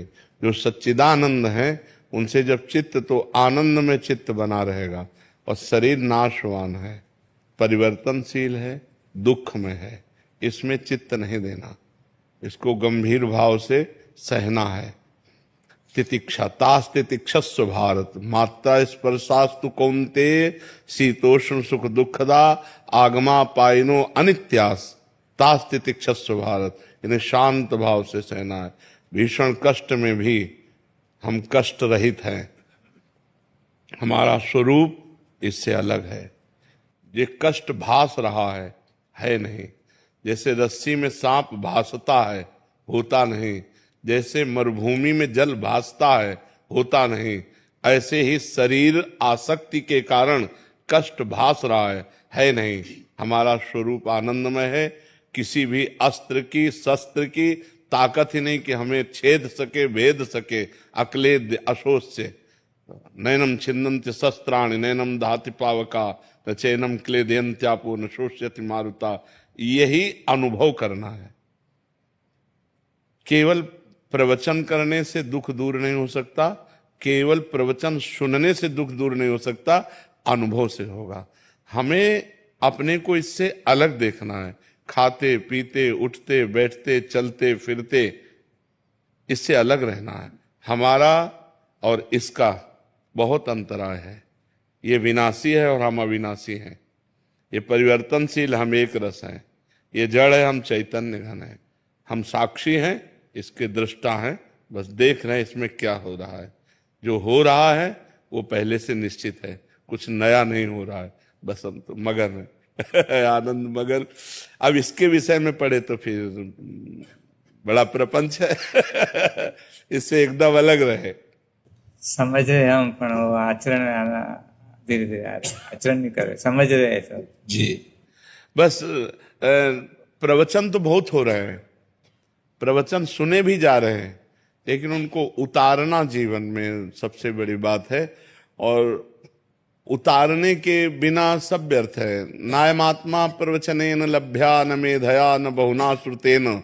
उपनिषद कहता है कि आत्मबोध बहुत प्रवचन करने वाले को नहीं होता। ये आत्मबोध बहुत प्रवचन सुनने वाले को नहीं होता। ये उसे ही होता है जो स्वीकार कर लेता है, जो व्रणित इसे वर्ण कर लेता है, इसे ग्रहण कर लेता है। और भगवान कुछ परिस्थितियां ऐसी दे देते हैं कि भागना ही पड़ता है इस शरीर से। अब इस शरीर की ऐसी परिस्थिति दे दी, डायलिसिस, दोनों किडनी फेल, ये परेशानी वो परेशानी, ये दर्द, तो बस निकलो, इससे निकलो, इसमें फंसना नहीं है। ये मरेगा, ये आज नहीं तो कल मरेगा। तो अपने स्वरूप में आओ। अगर इसकी प्रियता में फंसे तो मरे हो, फिर तो फिर जन्म पे जन्म, मरण पे मरण फिर चलेगा। होश में, सावधान। तो भगवान ने हमें कृपा करके सावधान किया, हमको ऐसी परिस्थिति दी कि इससे हटना ही पड़ा नहीं तो साधना का भी जब हम अहम लेते हैं तो शरीर का पक्ष जोर हो जाता है, क्योंकि इसी से साधना होती है। साधना का भी पक्ष नहीं। साधना होनी है, जितना हम प्रयत्नशील हैं, साधना कर रहे हैं, पर शरीर से करवा रहे हैं, हम नहीं कर रहे हैं। हाँ, ये अभी चला जाए तो हमें इससे हमारी साधना अधूरी नहीं है, हमारी साधना पूरी है। ये अभी नष्ट हो जाए, नाशवान, इसके सहारे थोड़ी हम अविनाशी को प्राप्त कर रहे हैं। हम अविनाशी हैं, हम वर्तमान में अविनाशी हैं, हम अविनाशी हैं। हाँ, विनाशी से हमारा जो लगाव हो गया है उसी को हटाना साधना है। विनाशी से जो हमारा लगाव है, अपनापन हो गया है, तदात्म हो गया है, उसी की साधना हम कर रहे हैं।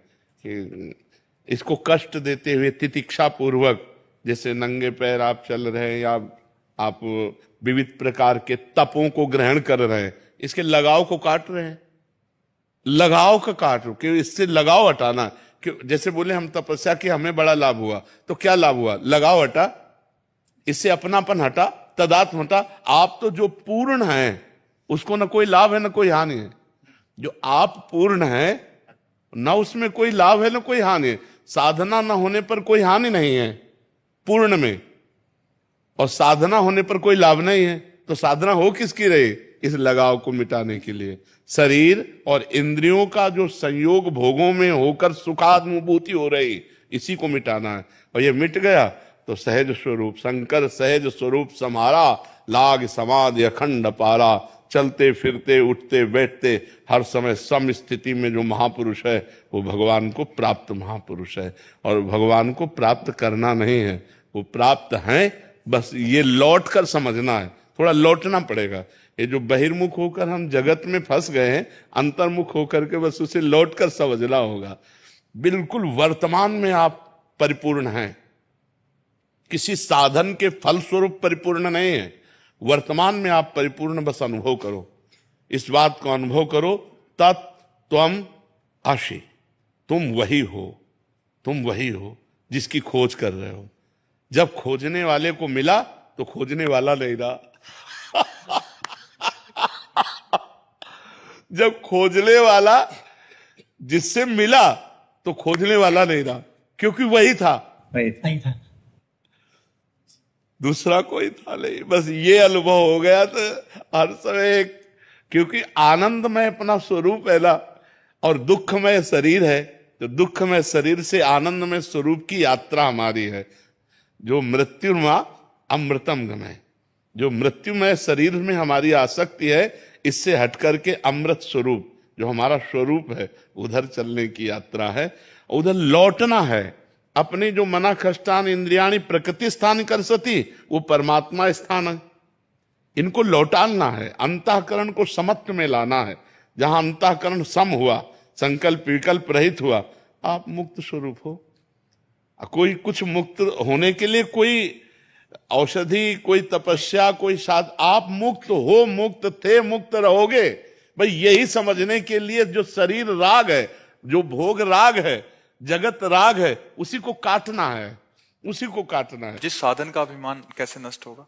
गुरुजनों की सेवा में। गुरुजनों की सेवा में जब हम रहते हैं तो जो साधन बनता है तो गुरु कृपा से बनता है।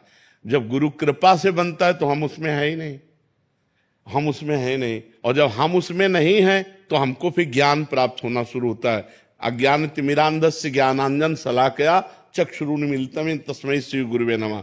तो जब ज्ञान प्राप्त होता है तो इससे बड़े से बड़ा साधन हो जाने पर भी अपने में अहम नहीं होता, और बड़े से बड़ा असाधन हो जाने पर भी उसे क्षोभ नहीं होता। वो क्षोभ और अहम से दोनों से परे होता है। ये भी बात समझ लो, क्षोभ और अहम से बहुत परे होता है।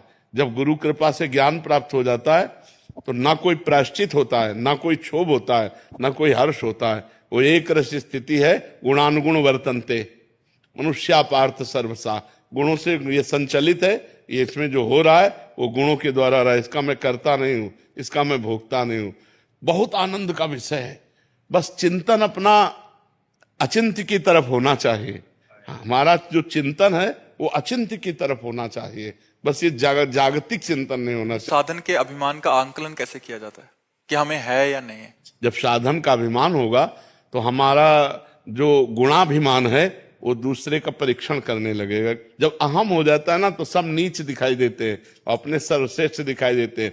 और जब साधना पक्की होती है तो सब में मैं ही दिखाई देता हूं, दूसरा कोई होता नहीं। ज्ञान में और भक्ति में सब में प्रभु दिखाई देते हैं, तो नीच की बात कहाँ आई? अगर नीच की बात आ रही है तो गुणाभिमान है। और जब अपना मैं स्वरूप, आत्मस्वरूप सब दिखाई दे या सब भगवत स्वरूप दिखाई दे तो अभिमान कैसे आ सकता है? भक्ति में मैं सेवक, सचराचर रूप स्वामी भगवंत, मैं सेवक हूं, चराचर रूप में भगवान है। और ज्ञान में जो मेरी आत्मा है वही सब रूपों में विराजमान है, दूसरा कोई है ही नहीं। जब दूसरा कोई है नहीं तो अभिमान किससे करें? अभिमान द्वैत से होता है, और जब द्वैत ही नहीं है तो अभिमान कैसा? तो इसलिए बहुत आनंद का मार्ग है। बहुत अच्छा लगा, बहुत अच्छा लगा। जी प्रार्थना करते हैं आपके लिए कि आपका स्वास्थ्य हर दिन में करेंगे, करते ही है। बहुत बार आपका वीडियो भी हम सुनते हैं, ज्ञान सुनते हैं, तो भी ऐसे होता है कि इतने अच्छे संत है तो हम भी भगवान से प्रार्थना कर, जो होने वाला तो आपने बताया कर्म तो करेंगे ही, तभी हम प्रार्थना करेंगे आपका स्वास्थ्य शरीर। आप संतों की प्रार्थना से ही चल रहा है, नहीं कब का मिट गया होता। हमारा चले तो हम लोग हमारी किडनी आपको दे दे। दोनों किडनी दे दे। ऐसी हम भावना बात है जी। हमारे समग्र जिन शासन में अंदर एक बहुत बड़ी तप योगी गुरुदेव है, उनका नाम हंस रत्न सुरेश्वर जी महाराज साहब है। और नामस्मरण में 18-18 घंटा तक और नाम स्मरण में अपने उपवास के साथ, जैन का उपवास तो खाना नहीं होता है, उबला हुआ खाली दिन को पानी पीना है, और बहुत बड़ी तपस्या उन्होंने की है, बहुत बड़ा विश्व में भी उनका तपस्या में और नाम स्मरण में, योग में खास बहुत टाइम से आपसे फॉलो कर रहे हैं। बताया वो हम जीवन में भी हम बाहर गए, हम अंदर आएंगे, आपने जैसे बोला तपस्या बरोबर है, वो तो निमित्त है, अंदर से उतरना अपना, आपने जो बताया उसके अंदर हम थोड़ा चेंज करेंगे, आत्मा वर्गों में भी बहुत आगे चेंज करेंगे थोड़ा बहुत, और भी बात बहुत है, अभी अंदर आने का प्रयत्न करें, अवेयरनेस लाएंगे आप। बहुत बहुत आपका उपकार, इतना समय एक वस्त्र खाली आप मुझे आशीर्वाद दीजिए कि आपके जैसे हम हो, बस यही बड़ा वस्त्र है। एक सब साधकों को एक आपकी कृपा दृष्टि मिली ना, वो हमारे लिए बहुत हाँ है, जी, इससे बड़ी आपका- चीज कोई आपका नहीं। प्यार- आपने अभी बताया कि कृपा वही बड़ी बात है, गुरु की कृपा। ये जो आपका प्यार मिला ना, हमारा हृदय एकदम आप प्यार मूर्ति हैं। का चरण स्पर्श मिल सकते हैं हमको। अरे महाराज जी, इतने उपासों में भी पद यात्रा ही करते हैं पूरे भारत भर में। खाली नहीं, इस समय हमारे जैन मुनियों ने जो हमारी संतों की परंपरा रही है, पूर्व संतों की परंपरा रही है, बहुत सांगोपांग निर्वाह कर रहे हैं। चाहे जितने देखो, पीटे भी गए, हाँ मार भी खाए, भूख प्यास भी, गर्मी सर्दी, ऐसी गर्मी में सब पूरे कष्ट सह करके अपने धर्म का पालन कर रहे हैं। हम बार बार प्रणाम करते हैं, इन मुनियों को बार बार प्रणाम करते हैं। एक्सीडेंट भी बहुत होते हैं, हाँ, बहुत हाईवे पे बहुत होता है, हर साल 10-15-25 महाराष्ट्र एक्सीडेंट में चले जाते हैं, बिल्कुल, उससे भी ज्यादा जाते हैं। बिल्कुल बिल्कुल। 25 कोई भी गाड़ी लोग, हम पैदल चलते हैं ना, तो गाड़ी ओवरटेक करके उड़ा देती है, साइड में चलते तो भी उड़ा देती है। मैंने उनका उड़ाने का भाव नहीं है, पर हाँ कंट्रोल बिगड़ गया, कंट्रोल नहीं रहता, मैंने उनको जल्दी जाना है हर आदमी को। जी जी। तो इससे हर साल बड़े गच्छातिपति से लगा के 25-30 साहब साधु साध्वी दोनों, पर बहुत एक्सीडेंट में खराब इससे उनका मौत होता है, एक्सीडेंट में एकदम। चले गए तो आंदा नहीं, पर जो चले नहीं गए बीच में रहे ना, तो फिर उसको दर्द सहन करना बहुत कठिन। तो भी हमारे विहार हमने रोके नहीं, चालू है, संभाल के चलते हैं। पैदल में वो पैर के साइड में चलते हैं। लोग दारू पी के गाड़ी वाले कांच की बाटल फेंक देते हैं, तो लगते हैं विहार में। तो, हाँ, तो इसलिए हम थोड़ा रोड पे चलते हैं, मलाई वाला रोड रहता है ना, वहाँ चलते, वहाँ रहता है तो गाड़ी का ये रहता है। तो हमारे वडीलों ने बोला कि पैर में कपड़े के पहन के अपन चलना, अपन साइड में चलो, वो आलोचना दे देंगे। ये आत्म विराधना बड़ी विराधना है। बिल्कुल। बहुत उपकार आपका। कभी ज्योति कपूर जी दिल्ली से। राधे राधे महाराज जी। महाराज जी, ऐसा क्यों कहा जाता है कि भजन, भोजन, खजाना और यारी पर्दे में रहनी चाहिए? हाँ, इससे हानि हो जाती है। जैसे आपके पास इस समय 10 लाख रुपए का बैग में बंडल रखा हो, 10 लाख का, आप बता दें 1 घंटा मुश्किल टिक पाएगा, कोई न कोई हथकंडा मार करके तुम्हारे रुपए ले जाएगा। ऐसे ही आपका भजन है, हम जो साधन करते हैं, ये मतलब मर्यादा है कि अपने भजन को, अपने खजाने को, अपने प्रेम को, इनको छुपा के रखना चाहिए। अगर छुपाओगे नहीं तो वो क्षीण हो जाएगा। अपने इष्ट प्रेम को छुपाना चाहिए। जितना ज्ञान, विज्ञान, अनुभव छुपाओगे उतना ही बढ़ेगा, और जितना प्रकाशित कर दोगे उतना क्षीण हो जाएगा। ये तो हमारा अनुभव है कि अपने साधन को गुप्त रखना चाहिए, अपनी दिनचर्या को प्रकाशित नहीं करना चाहिए। यदि प्रकाशित कर दोगे पक्का 100% छूट जाएगी, 100% छूट जाएगी। ये विश्वास, मतलब एक बार नहीं कई बार अनुभव की, जैसे प्रेम में आकर के बता दिया, उसमें विघ्न पड़ गए।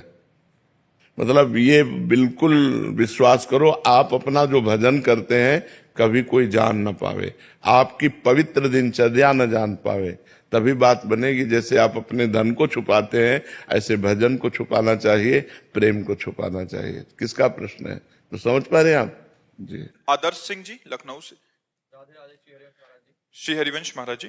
महाराज जी, बिंदु जी महाराज जी का एक पद है, दास रघुनाथ का नंद सुत का सखा, कुछ इधर भी रहा कुछ उधर भी रहा।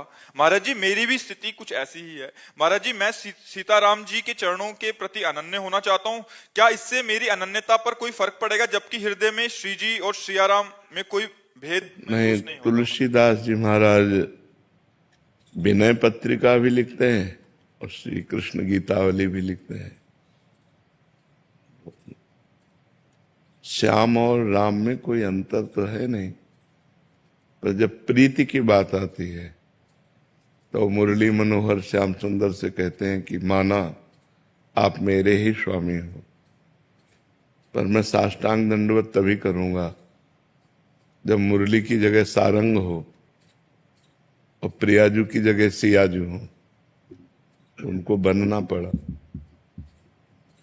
कत मुरली कत चंद्रिका कत गोपियन के साथ, अपने जन के कारण श्री श्याम भय रघुनाथ। उसी समय राम जी के रूप। तो प्रीति की अनन्यता और तत्व की अनन्यता में अंतर है। तत्व में वही है सब, लेकिन प्रेम में जिस रूप में हम प्यार करें उसी रूप में संपूर्ण प्यार करें। राम रूप में प्यार करें तो वही श्याम है, वही नरसिंह है, वही वामन है, वही तो अवतार लेते हैं, पर हम प्रीति राम जी के रूप में करें। श्याम जी से प्रीति करें तो श्याम जी से करें। एक जगह मन है, या जो एक मन बहुत ठौर करी, कहीं कौने सच उपायो। ये एक मन बहुत जगह नहीं लग सकता, एक जगह ही लगाओ। तो मन को समेटो और राम रूप में लगाओ या श्याम रूप में लगाओ, वो एक ही है, पर एक जगह लगाओ। इससे आनंद की अनुभूति होगी। जी। सोहम गोयल जी मुंबई से। महाराज जी, मेरा सवाल है कि हमें भगवान दिखते क्यों नहीं महाराज जी? इन नेत्रों की क्षमता नहीं है। ये जो नेत्र बने हैं ये त्रिगुण माया से बने हैं। ये तीन ही देख सकते हैं, सतोगुण रजोगुण तमोगुण। और सतोगुण रजोगुण तमोगुण से बनी हुई वस्तुएं देख सकते हैं। देखो, अंदर की जो वृत्तियां हैं हम उन्हीं को नहीं देख पाते जब तक एकाग्र नहीं होते, मन को, बुद्धि को, चित्त को। अभी तो बच्चा है, लेकिन उसका प्रश्न बहुत बढ़िया है, इसलिए सबके लिए भगवान है पर दिखते क्यों नहीं, ये तो सबकी बात है ना। तो जब तक हमारे नेत्रों में प्रेम नेत्र नहीं आएंगे तब तक हम भगवान को नहीं देख सकते। जो हमारे हृदय में प्रेम नेत्र हैं वो जब खुलते हैं तो इन्हीं नेत्रों में उनका प्रकाश होता है। और इन्हीं नयनन सब सुख देखे, अपनो जन्म सुफल करि लेखे। इन्हीं नेत्रों से फिर वो देख पाते हैं, क्योंकि इन नेत्रों में प्रेम नेत्र प्रकाशित हो जाते हैं। जैसे विराट रूप देखने के लिए भगवान ने अर्जुन की दृष्टि में दिव्य दृष्टि दी, तो विराट रूप देख पाए। श्री कृष्ण रूप तो बराबर देख रहे थे, लेकिन विराट रूप देखने के लिए भगवान ने दिव्य दृष्टि दी। ऐसे ही सर्वत्र भगवान विराजमान है, सबके हृदय में भगवान विराजमान है। जब तक हमारे हृदय में प्रेम नहीं होगा तब तक हम नहीं देख पाएंगे। प्रेम से प्रकट होए मैं जाना, हरि व्यापक सर्वत्र समाना, प्रेम ते प्रकट होए मैं जाना। जब तक प्रेम नहीं है तब तक भगवान का दर्शन नहीं हो सकता। जब तक ज्ञान नेत्र नहीं तब तक तत्व दर्शन नहीं हो सकता। तो प्रेम का प्रादुर्भाव तब होता है जब खूब नाम जप करे। तो आप नाम जप करते हो, और नाम जप करो, ठीक है? फिर भगवान जी आपसे आके हाथ मिला लेंगे, ऐसे आके, ठीक है? तैयार रहना, खूब नाम जप करो। जी। चांदनी जी दिल्ली से। महाराज जी, हमारे पिछले कर्म हमारे वर्तमान और भविष्य को कैसे प्रभावित करते हैं? क्या पिछले अच्छे कर्म वर्तमान में कुछ हमें अच्छा देके जाते हैं? हाँ। या वर्तमान में क्यों आओ अच्छा कर्म? वर्तमान का अच्छा कर्म तत्काल तो शांति देगा, लेकिन परिणाम आगे देगा। तत्काल फल नहीं मिलता है। नहीं तो अच्छे कर्म करने वाले दुखी देखे जाते हैं, बुरे कर्म करने वाले कहीं कहीं सुखी देखे जाते हैं। तो वर्तमान में वो बुरा कर रहा है तो उसका परिणाम भविष्य बुरा होगा। वर्तमान में भला कर रहा है तो उसका परिणाम भविष्य अच्छा होगा। वो हो सकता है अगले जन्म में मिले, लेकिन अभी वर्तमान में जो हमें भोगने को मिलेगा वो पूर्व कर्म का मिलेगा। हम बुरा करें या भला करें उसका कोई परिणाम अभी नहीं मिलेगा, अभी हमें पूर्व का मिलेगा। अब उसका परिणाम में मिलेगा, अच्छा करेंगे तो अभी हृदय में शीतलता होगी, बुरा करेंगे तो हृदय हमारा जलेगा, लेकिन कर्म का परिणाम आगे प्राप्त होगा। हमारा शरीर जब रचा गया तो दो कर्मों से रचा गया, पाप और पुण्य। तो पूरे जीवन भर उस रचना का भोग हमें भोगना पड़ेगा। जो विधना ने लिख दिया, छठी राव के अंक, राय घटे न तिल बढ़े, रहुरे जीव निसंग। पूरे जीवन में सुख दुख का चक्र आता रहेगा। आपके आज के करने से उस पर कोई फर्क नहीं पड़ने वाला। हाँ, एक फर्क पड़ जाएगा भजन से। यदि आप भजन करोगे, भगवान का नाम जप करोगे, तो आपके अशुभ नष्ट हो जाएंगे, पाप नष्ट हो जाएंगे, प्रारब्ध को सहने की सामर्थ्य मिलेगी और आप आगे निकल जाएंगे। नहीं तो अगर भजन से वो कटता नहीं तो भगवत प्राप्ति और मोक्ष किसी का होता ही नहीं, क्योंकि अनेक जन्मों के कर्म तो हमें बार बार जन्म मरण में ले जाते। तो भजन से वो सब कट जाता है। एक साधन केवल है नाम जप, भजन। जितना भजन करोगे उतना बुरे प्रारब्ध को दबाएगा, अच्छे प्रारब्ध को उभारेगा और आपके दोनों को नष्ट करके भगवत प्राप्ति करा देगा। मुकेश जी दिल्ली से। राधे राधे महाराज जी। महाराज जी, जीवन में बहुत कुछ तो ज्ञात नहीं है, जितना भी अल्प सामर्थ्य युक्त साधन करने से बदलाव और प्रकाश ना आए तो क्या करें जिससे उत्साह और प्रकाश आनंद आए? उसी साधन को और बढ़ाता जाए। जो साधन पकड़े, पर वो साधन शास्त्र सम्मत होना चाहिए, संतों द्वारा सेवित होना चाहिए, मनमानी नहीं होना चाहिए, नहीं तो उस पर विश्वास नहीं है। जैसे गुरु परंपरा युक्त सिद्ध मंत्र होना चाहिए, गुरु परंपरा युक्त साधना होनी चाहिए। तो वो जब हम साधना करें तो हमें कोई अनुभव ना हो तो भी हमें करते रहना चाहिए। जैसे हम कई दिन के भूखे हैं और हम एक कवल खाएं तो कुछ अनुभव नहीं होता, 2-4 कवल खाएं तो अनुभव नहीं होता। जब आधा पेट हो जाता है तब स्वाद आता है भोजन में, नहीं आधा पेट तो भरना ही होता है जल्दी जल्दी। ऐसे ही हम अनंत जन्मों में दुष्कर्म हुए हैं, अनंत जन्मों में पाप हुए हैं। तो हमारा जो साधन है पहले उस पाप कर्म को नष्ट करेगा, तब आनंद आएगा। जब वो पाप कर्म नष्ट होगा और जहां आनंद आया, अब आनंद बढ़ता ही चला जाएगा, वो क्षीण नहीं होगा। हो सकता है 10 वर्ष साधना करने पर नष्ट हो सकता है 10 महीने में नष्ट हो जाए। अब आपकी साधन पद्धति कितनी जोर की है, उतने जोर का वो आक्रमण करेगा। आपके पूर्व पापों पर आक्रमण करके जब उसको विध्वंस कर देगा आपका भजन, तब आपके अंदर आनंद की अनुभूति होगी। नहीं तो 10वें वर्ष साधना करने पर हृदय जलता है, काम क्रोध आते रहते हैं, बड़ा विघ्न दिखाई देता है, वो सब कूड़ा करकट साफ कर रहा है।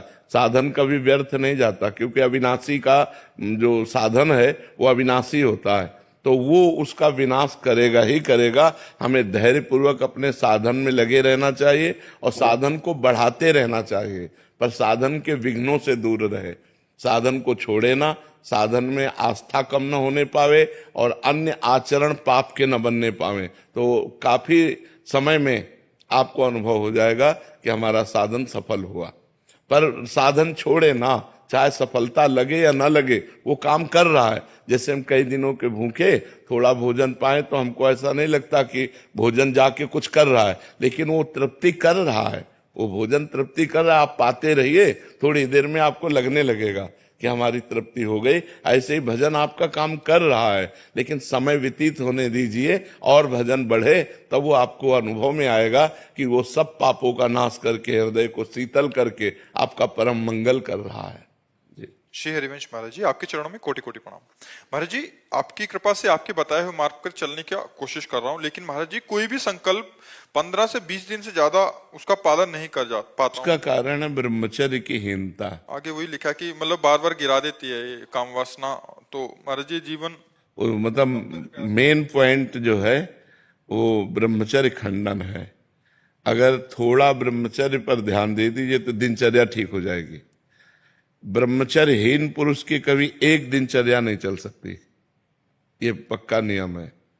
और ब्रह्मचारी की दिनचर्या में कभी फर्क नहीं पड़ सकता।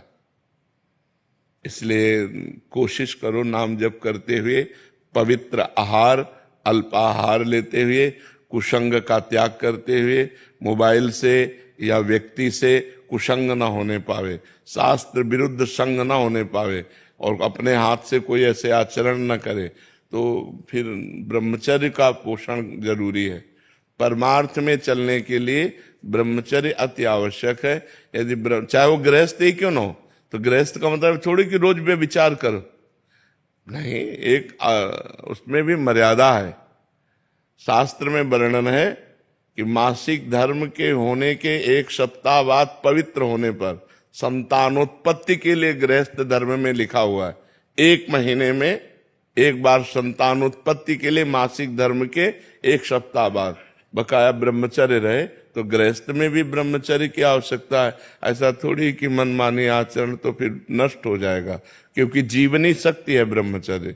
वो जब तक ठीक नहीं रहेगी तब तक ठीक नहीं रहेगा। तो ब्रह्मचर्य पर सुधार करो। क्यों भाई? हाँ, मतलब कोशिश पूरी करते हैं महाराज जी, लेकिन 10 दिन एकदम अच्छे से रहेंगे। फिर कभी कभी ऐसा हो जाता है कि एक बार गलती हो जाती है तो पूरा चीज हाँ हो जाता है, वो मन खिन्न हो जाएगा, मन हार जाएगा, फिर उत्साह नहीं रह जाता। वो आपका ही नहीं सबका होता है। तो जो हमारे उत्साह को नष्ट करे, भगवत प्राप्ति के मार्ग में उत्साहहीनता पैदा कर दे, उसके प्रति तो बुरा भाव आना चाहिए ना। धिक्कार है हमारे जीवन को, जो मैं ऐसे गिर जाता हूं, अब नहीं गिरूंगा, फिर चलो, फिर अगर गिर जाओ तो फिर अंदर से क्लेशित हो, फिर तो एक दिन आप ऐसा आएगा क्रॉस कर जाओगे। और अगर आप हार गए तो फिर परमार्थ से भ्रष्ट कर देगा। जब हमसे गलती हो जाती है तो सीधा हमारे परमार्थ पे अटैक होता है। जो हमारी साधना चल रही होती है वो शिथिल हो जाती है कि यार अब क्या करें, अब तो फेल हो गए। नहीं, हम फिर कमर कसें, फिर आगे बढ़ें। 1000 बार फेल हो जाए तो 1000 बार हम प्रयास करें। ये मनुष्य जीवन को हम व्यर्थ नहीं जाने देंगे, हम इसे भगवान की प्राप्ति करा के ही रहेंगे। समझ रहे हो ना? हारो मत। जब आपका साधन आगे बढ़ जाएगा तो सब प्रपंच छूट जाएगा। अभी साधन ही लड़खड़ा रहा है, बार बार साधन टूट रहा है। 10-5 वर्ष 10 साधन चल जाए वही सिद्ध हो जाएगा। तो आप थोड़ी मेहनत करो, थोड़ी हिम्मत करो, थोड़ी लड़ाई लड़ो मन से, तभी आप जीत पाओगे। और नाम जप करते रहो। नाम जप करते हो? हाँ, नाम जप करते रहो और लड़ाई लड़ते रहो। ये लड़ाई है बहुत बड़ी लड़ाई। पूरे विश्व को चौपट किए यही मन, पूरे विश्व को चौपट किए। मनमानी आचरण भोग बस इसी में लगाए हुए। परमार्थ ऐसे चढ़ाई और पतन ऐसे है। तो चाहे जैसे जल को छोड़ो तो नीचे की तरफ सद से चला जाएगा, लेकिन ऊपर की तरफ चढ़ाना है तो यंत्र की जरूरत पड़ेगी। ऐसे ही मन को छोड़ो, भोगों में चला जाएगा, लेकिन ऊपर चढ़ाना है तो नाम और मंत्र की जरूरत पड़ेगी। जितना नाम और मंत्र जप करोगे उतना ही मन ऊर्ध्वगामी होगा, और जितना आप छोड़ दोगे उतना ही अधोगामी हो जाएगा। इसलिए खूब नाम मंत्र जप करो, और शास्त्र के अनुसार जो निषेध है उसका संग मत करो। पराई बहन बेटी का संग मत करो, मोबाइल से गंदी बातें मत देखो, गंदे लोगों का संग मत करो, गंदे विचारों को अंदर जब आए तो उनको काटो नाम जप के द्वारा, कोई गंदी क्रिया ना होने पावे, तब जाकर हम आगे परमार्थ में बढ़ते हैं। महाराज जी, नाम जप करते करते कब नाम छूट जाता है और कब गलत चीज में लग जाते हैं महाराज जी, इसका पता है? हाँ, एकाग्रता भी समझ नहीं पाई ना, नहीं तो 1 सेकेंड की भी हरकत को पता चल जाता है मन की। जब आप एकाग्र होंगे ना, अंतर्मुख होंगे, तो 1 सेकेंड के हरकत मन गया। अभी प्रमाद स्थिति है, इसलिए अभी मलिनता है, इसलिए पकड़ नहीं पाते हो, और नाम बढ़ाओ। फिर भी अपने को सौभाग्यशाली मानते हैं कि आपका सानिध्य प्राप्त हुआ, नहीं तो पूर्व कर्म तो बिल्कुल मतलब कब के खत्म हो चुके थे महाराज। हाँ बिल्कुल नहीं, आप हिम्मत करके चलो, जीतना है, हारना नहीं। ठीक है, आप हिम्मत करके चलो। तेरा सिंगला जी। महाराज जी, मैं जानना चाहती हूँ कि मैंने आपको हमेशा पीले वस्त्रों में ही देखा है महाराज जी, इसका क्या रहस्य है? हमारे प्रभु पीतांबर धारण करते हैं। श्री कृष्ण पीतांबर धारण, ऊपर पीतांबर धारण करते हैं ना। और हमारी प्रियाजू का भी रंग पीता अरुण अक्षयमानम तडिल्लताभ, हम पीत और अरुणिमा लिए हुए कंचन वर्ण की हैं।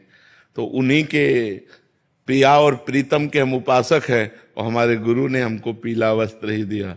तो सब जितने सब पीले ही धारण करते हैं। जिज्ञासा हुई कि भगवा पहनते हैं साधु संत लाल हाँ, वो सन्यासी होते हैं। हम वैष्णव हैं, और वैष्णव में प्रिया प्रीतम की उपासना है, तो प्रीतम का पीतांबर और प्रियाजू का रंग दोनों मिला करके पीत वर्ण, ऐसे हम नीचे मार्किन पहनते हैं, ऊपर बनियाइन और बस पीला, बस ये सबकी पोशाक होगी। राधा रानी जी को पीला रंग पसंद है, जो महाराज जी पीला रंग पहनते हैं। हाँ, राधा रानी को पसंद, क्योंकि उनके प्रीतम पीतांबर धारण करते हैं।